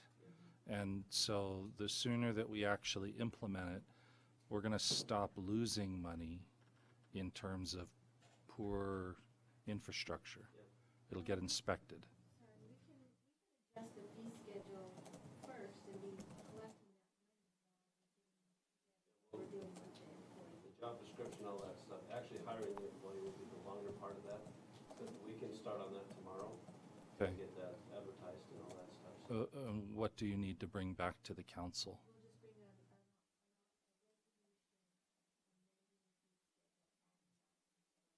What about a budget adjustment for an individual? Separate, okay, but at the same time. We would do the, yeah, before we hire them. Council? You guys all right with this? Yep. Okay. When, Scott? When will we have the person hired? Yeah, we talked about September on the other one, so when's this one? By the beginning of October. Okay. Right before the snow flies. That's all right. We got a lot of projects. Anything else? Should be it. Thank I you. think we understood what you had to say. Good. Thank you. And I like the presentation too. Oh, good. That I'll was, send it that to was you. very helpful, I like actually. I'll print it and I will send you a copy since I didn't give frame it to you that in your for us? packet. I feel excited about the mapping part. Okay, item number 8 is a discussion regarding North Point Transfer Station. Okay, I'm going to bring this up here. You need me to push a different button? Getting out. Same button. Where it's gotta get out. I know. This is something that's just, at least for us as a city, has just come about the last, I would say, 6 weeks. Where it ended up on our radar. So I have done an executive summary, hopefully that's going to explain this properly, because it's a little convoluted. There's a lot kind of going on, a few moving parts. I'm going to explain it the best I can and just, in essence, open it up for questions. But our current situation is our solid waste is collected by the public services. They're the ones that come by, curbside, pick up the garbage, truck, and they take it to North Point Transfer Station. North Point Transfer Station is in Linden, and North Point as an organization is a special service district made up of numerous cities in North Utah County. So Orem's the largest, Lehi's the second largest, I think we're the third largest city as a part of this, but there's also Highlands, Cedar Hills, Vineyard, some of these other cities. Once the waste is taken there, then North Point hauls it. They pay for the cost to haul that out to the landfill in Tooele. That landfill is owned by Republic Services, who is also the ones that pick up our garbage. So, most of you know Reese DeMille, who represents Republic Services. He's usually the interface with us as a city. So, out of the 3 components, 2 of those components are owned by Republic Services through contract. So North Point contracts out with Republic Services to use their Lynn is our newly appointed member on that board. Similar to a special service district, we have 1 vote with, remember, 12 or 13 people in there. Well, at least. Because you have, there's also some at-large people on there. And so the decision-making is done by that group. The contract between North Point and Republic Services to use that landfill has a year and a half left on that. What North Point has been doing is they've been entertaining the idea of buying into a current landfill that is out in Eureka. This landfill was called the Bayview Landfill, and it's owned by the South Utah Valley Solid Waste District. South Utah Valley Solid Waste District is, in essence, the transfer station and the landfill for Provo, Springville, Spanish Fork, those cities down in the south. So they have a landfill, and they're approaching North Point and saying, would you like to buy into and have ownership, meaning we would start hauling our waste from North Point to Eureka as opposed to Tooele. Now, for a year and a half, we're still going out to Tooele because we're contractually obligated. But when that contract ends, then North Point would, I think their preference would be that start taking it to the Bayview landfill. The ownership is a part of this component. For us to become an owner, part owner, when I say us, I'm referring to North Point. We are one member of North Point. The capital cost is 1.25 to 1.56 million, depending on other districts that are thinking of joining. So South Valley's already there. North Point's being considered. I think I wrote it down. Transjordan. Capital cost per city or total for all of us? That's total, and that's money that North Point has. So North Point has some one-time money. They sold property to UDOT for the Vineyard Connector, and they would use that money to buy into the landfill. So there's no cost increase to the North Point group, us as citizens, in order for us to pay for this capital cost. This you meant used, not sued, is that right? Yes. I just want to make sure. Oh, yeah. That would be used. Thank you. Okay. Where's the squiggly line? It's supposed to be an actual word. It's a- yeah, real It work. is an actual word. So the question is there a cost savings to the cities? So the Bayview landfill is 59 miles closer than the Republic Services landfill, therefore saving costs of the travel on hauling the waste. So there's a savings there. North Point hired some consultants, and they said, okay, here's what we're paying Public Services to dump at their landfill. Here's how much you would pay Bayview to dump at this landfill. So this isn't the travel cost, this is just the cost to dump X amount of tons into the landfill. So when this consultant came back with the numbers, they came back with the cost savings per ton being somewhere in the neighborhood of $2 to $5 per ton. Now, part of this depends on how much waste they can, the more waste that goes in there, the less everybody pays. They have certain fixed costs that if they're doing 30,000 tons or if they're doing 300,000 tons, those fixed costs are going to be the same. So if you get more tonnage in there, then it's now spread out. So they're banking on if Transjordan, Wasatch Integrated, Weaver County, some of these others that are considering joining this landfill, the more that join, the less cost it will be to North Point and in turn to Pleasant Grove City. One other service that North Point provides to our citizens is that if you want to go dump some garbage and haul it yourself in your truck, you go and you pay a fee. If you are not a member of North Point, you pay, I think, double the cost. So there has been a couple cities that have left North Point in the last few years. Eagle Mountain, who now hauls to another landfill because it's closer to their city. Alpine, who their service provider that picks up their curbside, made a deal with them and said, we're going to haul to a different landfill, we're going to save you money, and so Alpine left. When an Alpine resident or an Eagle Mountain resident wants to drop off something at the landfill, they have to pay double. So that's one of the cost savings per ton, $2 to $5 per ton. What's that actual dollar savings to Pleasant Grove City? We estimate that would be $20,000 to $50,000 per year. Again, that depends on how many other districts join. The more that join, the savings could be more around the $50,000 per year. If it's just us in South Valley, the conservative estimate we feel is about $20,000.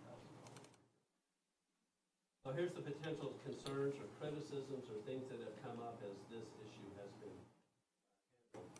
handled. There are some municipalities that own their own landfill, or they are partners in a landfill. South Valley is one. Those cities own a landfill. Right now, North Point does not own a landfill. We use Republic Services landfill. So this would take something away from the private sector and then have the public sector provide the service. The private sector will still be involved in the curbside pickup. They're not involved in the transfer right now, but at this point, if we were to go to Bayview, they would not be part of the landfill either. So of course, this is causing some concern for Republic Services. I don't know if Reese has talked to you, but he's come in and talked to me and says this, obviously that's less dollars to them and that causes them concern. It's really a philosophical question. If we feel like we need to stay with the private sector because the private sector provides the same service that the public sector could provide. certified, that's up for us to decide whether that it means anything to us or not. Right now, if we go the public sector route and we buy into Bayview, as a city, we will see those cost savings. If we stay status quo, at least for the next year and a half, we won't see that cost savings. Once that contract expires in a year and a half, it's going to go up, it's going to go down. That's all part of the negotiation or RFP process that could happen, where Republic Services could be bidding their landfill. IRL, another landfill that just opened a few years ago, they could be bidding for those services. So there's things that are a little unknown, a little bit tough on kind of the crystal ball types of things. Republic Services has said, look, if you guys leave and you go to Bayview, then we're going to build our own transfer station in Pleasant Grove. Now, they're telling everybody this, not just us. But they have property in our city on 700 South, which they currently, if you've been over there, they have a bunch of containers and things like that. It's a bit of a staging area. They have enough land there to build their own transfer station. They have said, now whether they do this or not is up to them, but they have said, we will go into direct competition with North Point. If you guys start not using our landfill, we're going to build our own transfer station. We're going to start coming back and trying to pick up individual cities. Now, for us as a city, that might be a good thing in the long term. Our contract with North Point ends in 2019. We could continue to stay with North Point. We could potentially get a nice deal from Republic Services and have the transfer station right here. So they would own all three parts of that process. They would pick up, they would transfer, and then we would use their landfill. Now, is there going to be cost savings over North Point? I mean, that's something we can decide as a city. So I don't know if that's necessarily an issue for us. They do have the land, they do have the zoning. They're in our industrial area. There will be some additional trucks, obviously, going through our community if they build a transfer station there, which would probably be some concern. They are a conditional use, meaning they're permitted to go there, but the planning commission could put certain conditions on them. In the past, they have applied for and have gotten their conditional use. I think they got it about 4 years ago, and then ultimately decided not to build it. So the conditional use was expired. If they're going to build the transfer station, they have to come back in and run through the planning commission process. Conditional use permits are handled on the planning commission alone. It would not get in front of the city. This part of the discussion sounds more like a threat rather than germane to the actual finances. From Republic Services? Yeah, building a transfer station here. Well, I don't necessarily want to speak for them, and if we want to invite them to come and explain their side of things, but a few years back, I don't know if you remember, some of you were on the council when North Point wanted to lock every city in for 20 years, and they wanted to do a different process that was going to take the public services out of it. And the public services said, look, we'll build a transfer station and we'll go head to head, and essentially North Point at that point backed down from that and said, okay, we don't want to go into competition, So North Point is a public entity. yes, And Republic is a private entity. yes. It seems like North Point is competing with unlimited funds, public dollars, as opposed to private dollars. I wouldn't say they have unlimited funds. I mean, they have rates that they charge us as a city as far as tipping fees are concerned. Where's the regulation? Well, if they are going to raise rates, they have to go through a public process to do that as a special service district. But where does that take place? At their board meeting? Isn't that similar to what we do with TSSD? Very similar, yeah. So effectively, Nobody knows. yeah, there's no public oversight. I mean, here I see citizens sitting here that are from our community that are actively interested in what's going on. There, it's kind of out of sight, out of mind. It's almost out of control. Out of our control, excuse me. I didn't mean it that way. Well, no, I guess to that point is when this initially came up,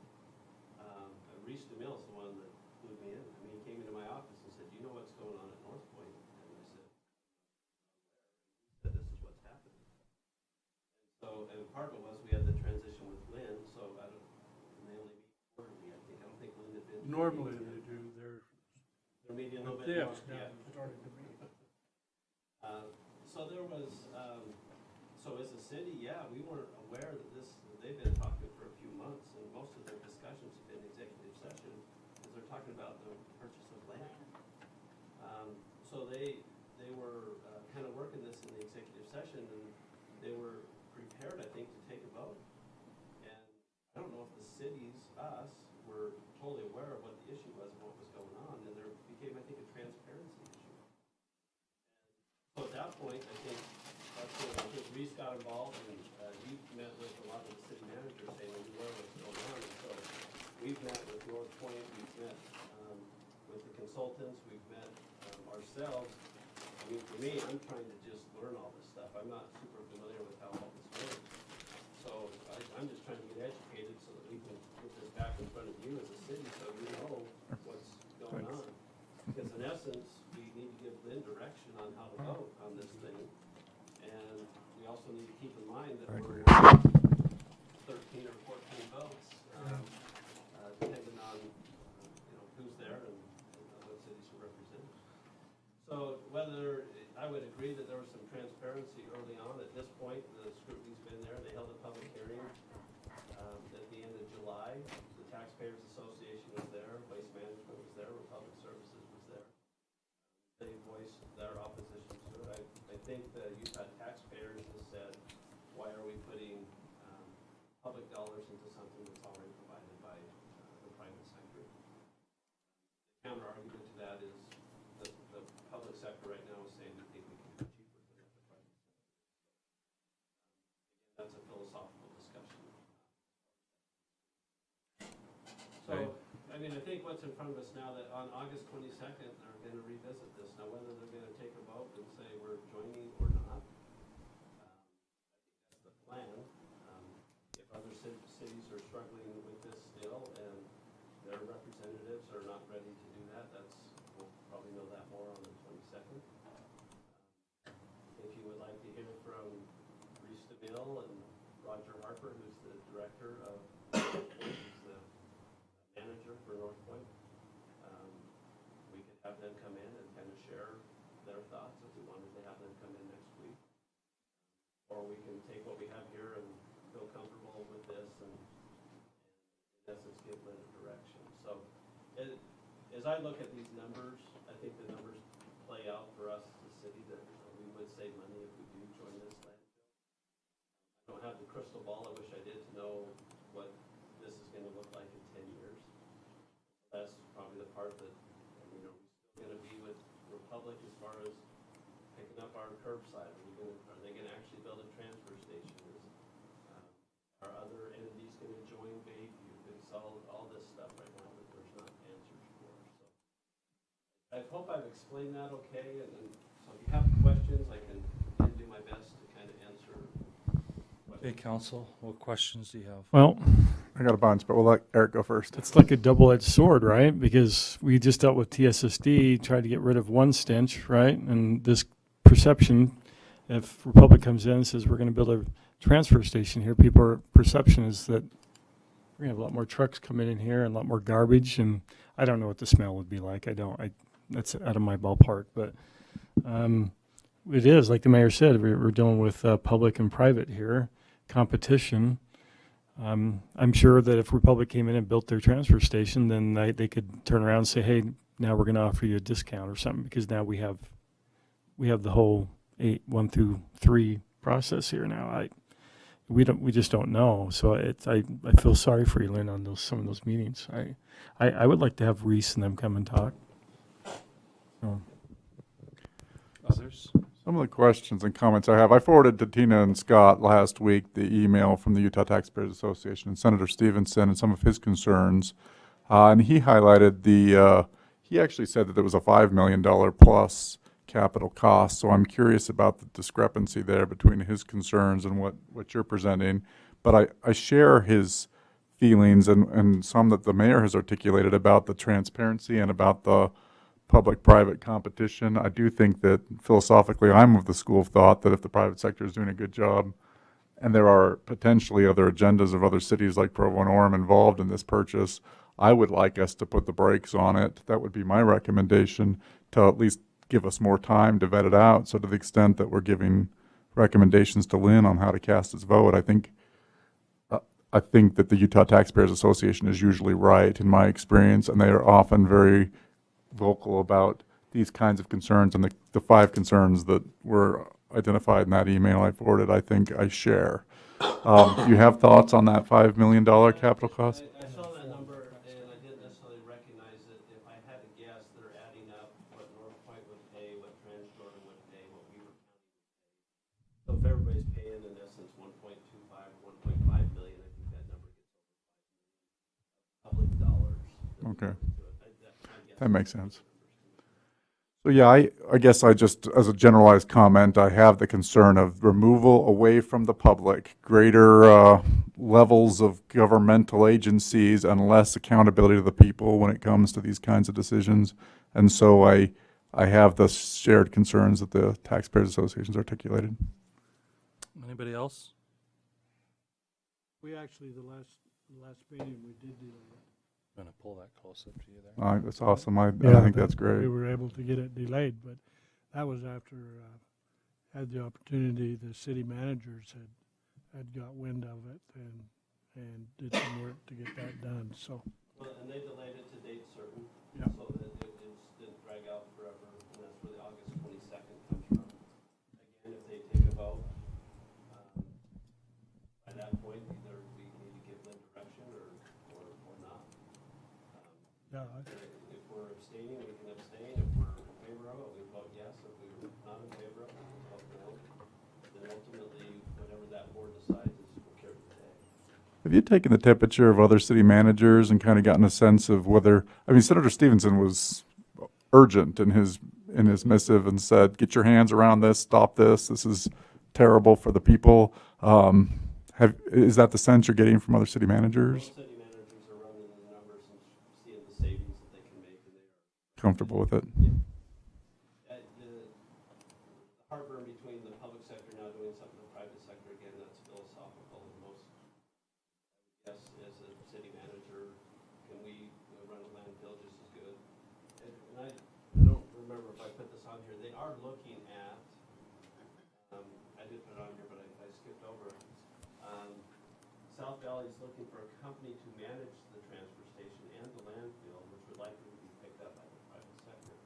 So we would have it, we would be part owner of that, but the management of it would be by the private sector.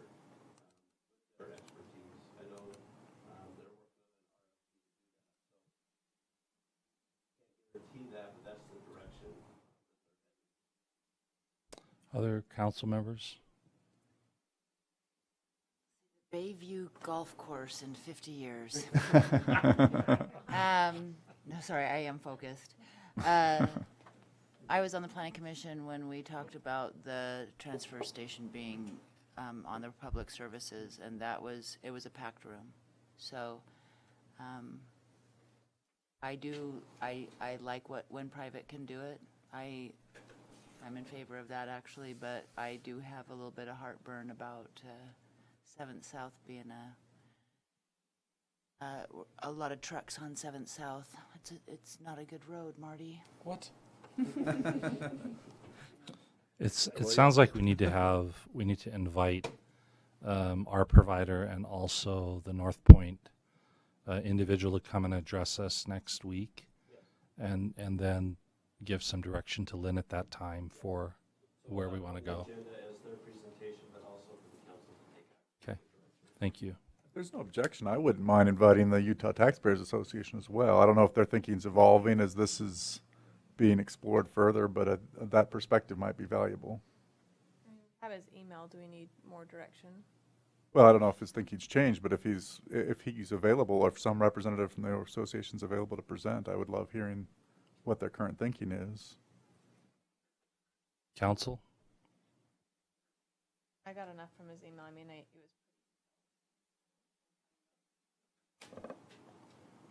It doesn't really matter. Anyone else? Okay, let's just invite the two. Okay. And let's plan on taking action at that time so that we can advise Lynn on how to vote. Not that that's going to be the way the outcome will be, but And I think we need to do what we feel is right. I Yeah. know other cities are leaning certain ways, and to me, that's okay. I think we decide. okay. All right, next item is to review the August 16th agenda. We'll have a presentation from Miss Utah, Lauren Wilson. That should be exciting. I mean, she's been all over the news. This is great. Yep. Action 10, or item number 10 is an action item. Consider for adoption Resolution 2016-038 of the City Council of Pleasant Grove City authorizing the issuance and sale by the city of not more than $4 million aggregate principal amount of its general obligation refunding bonds, Series 2016. The Series 2016 bonds, delegating to certain officers of the city the authority to approve the final terms and provisions of the 2016 bonds with the parameters set forth herein, prescribing the form of Series 2016 bonds, providing for the manner of execution and delivery, providing the proceeds of the 2016 bonds will be used, how payment of the bonds will be made, providing for the publication of a notice of bonds issued, authorizing and approving. Okay, Yeah, that's enough. thank you. I mean, I give it to you. Please. I emailed the council about this a couple weeks ago. Our general obligation bond to build the rec center is to a point now where if we refinance that bond, we can save some money. Our financial advisors, as we've talked with them, and this gets a little bit into the nitty-gritty, and they'll talk about this next week, but there's two ways we can sell bonds. One is a negotiated sale, and one is on the open market. If we do a negotiated sale, which is what we did with our water bonds that we refinanced a couple months ago, we save the money of hiring an underwriter. We save the money of having they're recommending that they think they can get us a negotiated rate that is in line with what we can get on the open market. There are some people right now in Utah that are hungry to get that's what they're recommending as far as that's concerned. The savings to the city will, well, when I say to the city, it'll be to the residents of Pleasant Grove. On a general obligation bond, when you refinance and that number comes down, that is just money directly back to the citizens' pockets. It doesn't really go through us as a city because the GO bond is tied directly to the tax rate. The estimated savings is somewhere in the neighborhood of $25,000 to $35,000 a year. Okay, spread that out over all the property taxpayers in the city. I can't give you, I'd say maybe a few dollars a year savings to the residents. Overall, over the life of the bond, in the neighborhood of $450,000 to $500,000 savings. So when we're in a position to refinance, we pursue that. It's always the cost savings, and that's where we're at. They will come next week to do the parameters. Okay, questions? So there's no way of taking that $450,000 and it towards the roads. No. Because it's going directly back to the residents. It's tied to the bond. Yes. But it's an argument you could advance to the public when you ask for more money in other ways. You can say, we got this. We got this. Yeah, so We're please giving it help us back out for here. you. Yes, Okay. that's Okay, the way I to think do that it. takes care of the agenda for next week.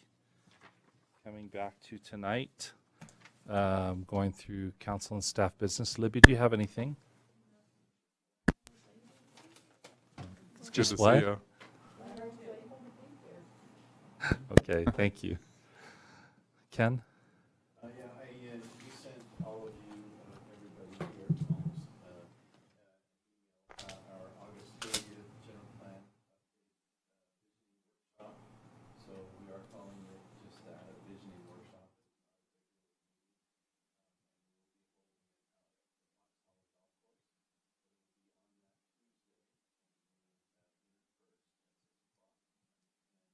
The planning commission will be there, the directors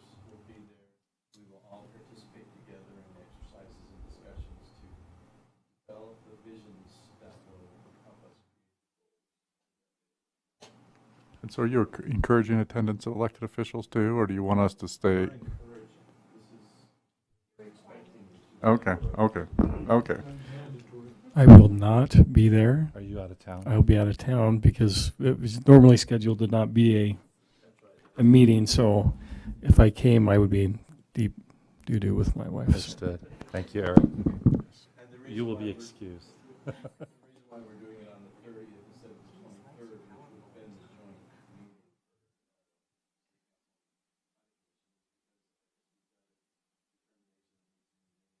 The city council by the 23rd regarding bonding.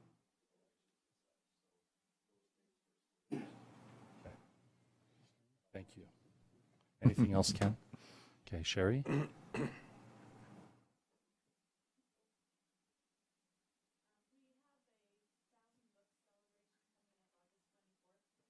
don't know if I ever told you about that program. We have a program called 1,000 Books Before Kindergarten. And kids as they, and this is so 0 to 5, kids, as they finish 100 books, they mark each book off on a chart, and then they can bring it in and get a prize. And then when they get 1,000, they can come to this celebration party. And we've, Molina Healthcare has given us money for the prizes and books and a book bag and some other things they've given us. We've been doing this for about a year now and have these, I remember last year it started, right? yeah.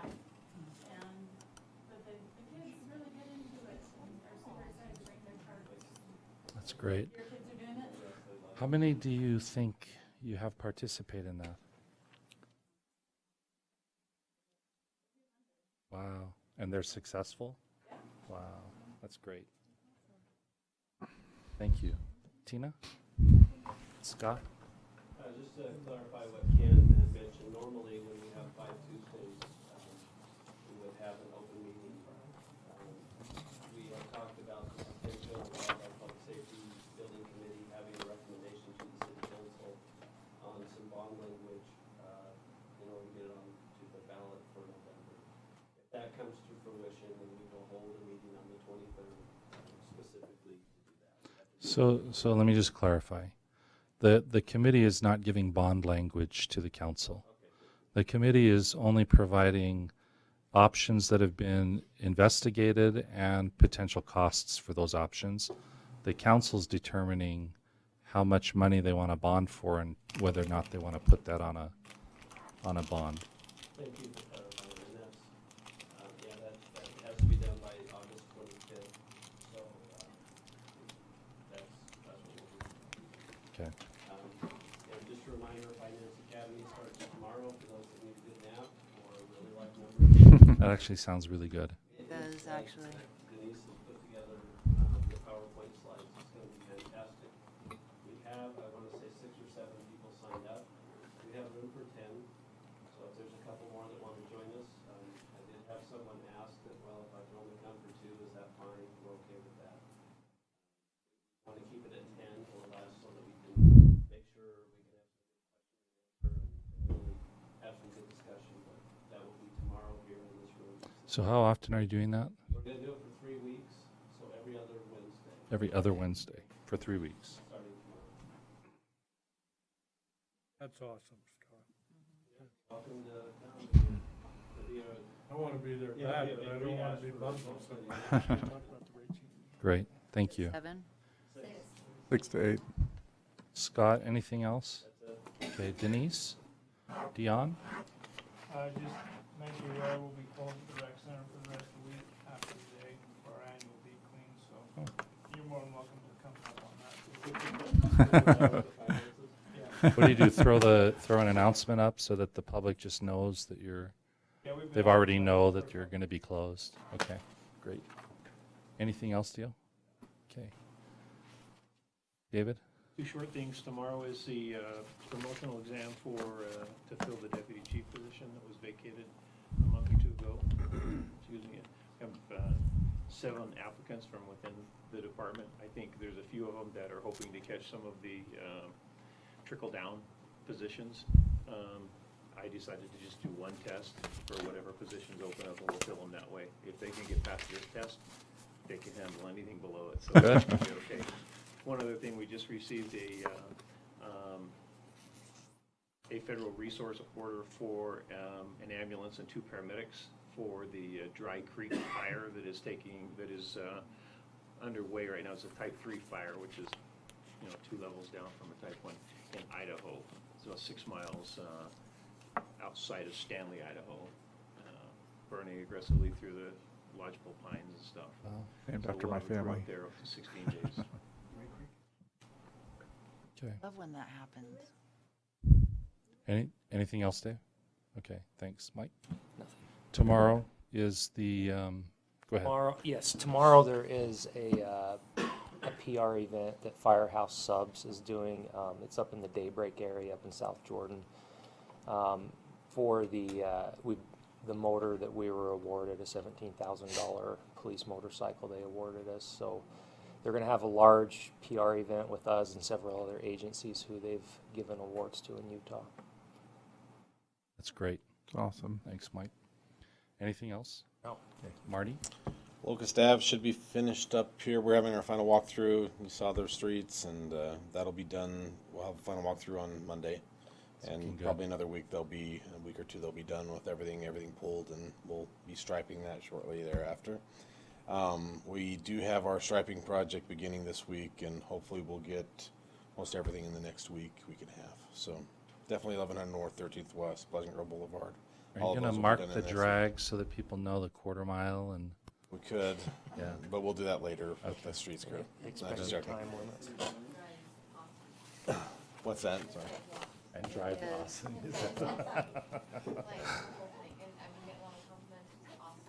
Yes. Great. We're going to be sealing that sometime fairly soon. We might wait till next season, but just be aware. The process is we pave and then we seal the pavement to protect it. So Then it looks like And not then so good. that was in the budget. That was assumed to be in the budget to actually seal that. So, And then it's bumpy. and then it's bumpy, a little bit more bumpy, but it's not. But it slows traffic down. It does, and runners. There you go. And then Loader Ave, we've been told next week they will get it paved before school starts. And Great. the back end is what they're committing. So, Would it that's- be officially the worst road in the city right now? Loader Ave? Definitely. It's pretty So bad it's closed unless you go really slow. So I think that's it. Okay, thank you. Kathy? Diana? Just one thing. Well, first of all, the roads do look fantastic. I think I'm just so excited. I had a great meeting. Scott and I met with the Strawberry Days Committee and the Rodeo Committee, and I just wanted to. Can you pull that closer? Thanks. I just wanted to. We have had a lot of citizens for a very, very long time who have worked very, very hard to just that feeling of community. But with that, I think that because of however many years Strawberry Days has been going, there's just been some blurred lines. So I just was very, very grateful. Scott shed some great light.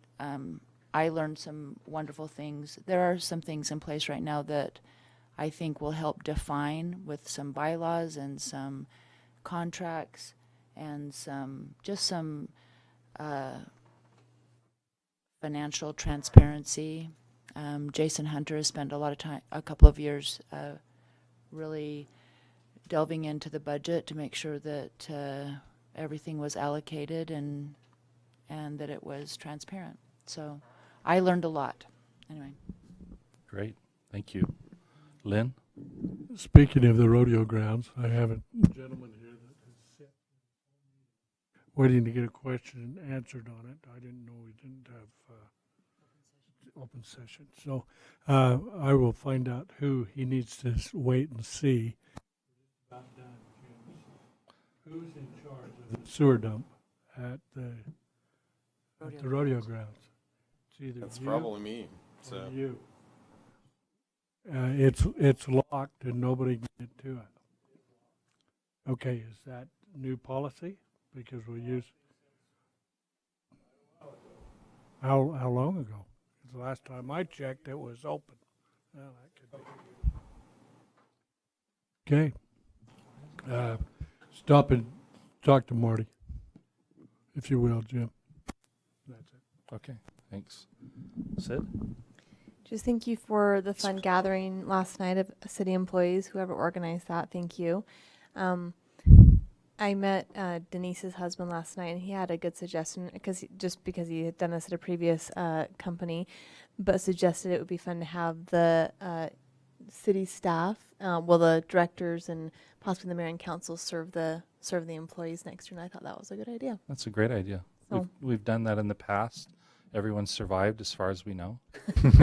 No hepatitis or anything, but It was steak.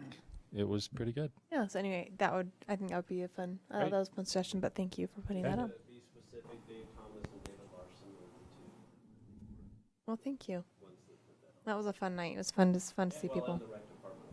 Yeah, Dia's group. Okay. Anything, Eric? Okay. Ben? Just an answer for you, Mayor. It was the Ukrainian male gymnast team that took a scratch And do through we their know why? match. Nobody knows why, but there are several theories online. Apparently, some people believe. From online. Apparently, most of the commentators on broadcast television believe there was an injury that was unannounced, and they were trying to protect players or athletes for the individual competitions that would come later. But some people believe it was a political protest. Apparently, 4 years ago, they were denied their spot on the podium. They had a bronze medal, and then after the final numbers, there was a reconfiguration that denied them, and so some believe it's a challenged protest of some kind. Okay. Just a Ukrainian thing. Not that we know of. No, whoa. We won't say that. You mean tonight? Oh, we're not going there. Oh. He's already got more Olympic medals than any other athlete ever, but we don't know about tonight. I just want him to beat. You got to beat go the home and watch the replay. French guy. I'll be out of town on the 23rd, just that one day. But I think the part that I'm helping out with will be done before then. So not the language, but the recommendation should be in place.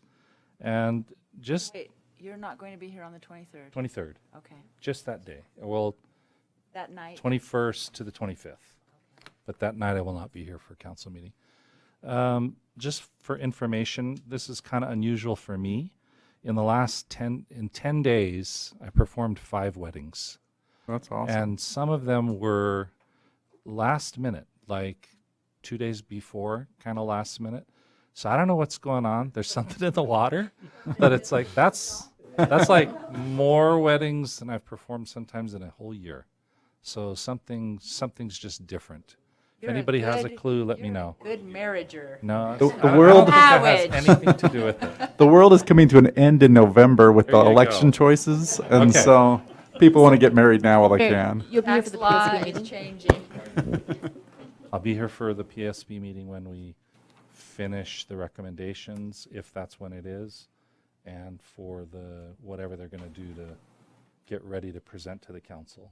So I think that's going to be a presentation from the PSB to the council on the 23rd, and then up to the council to decide what they want to do. I won't be here that day. I'll be out of town. Okay, motion to adjourn? Move that we adjourn. Second. Okay, all in favor? Aye. Okay, thank you. You call it 8:50.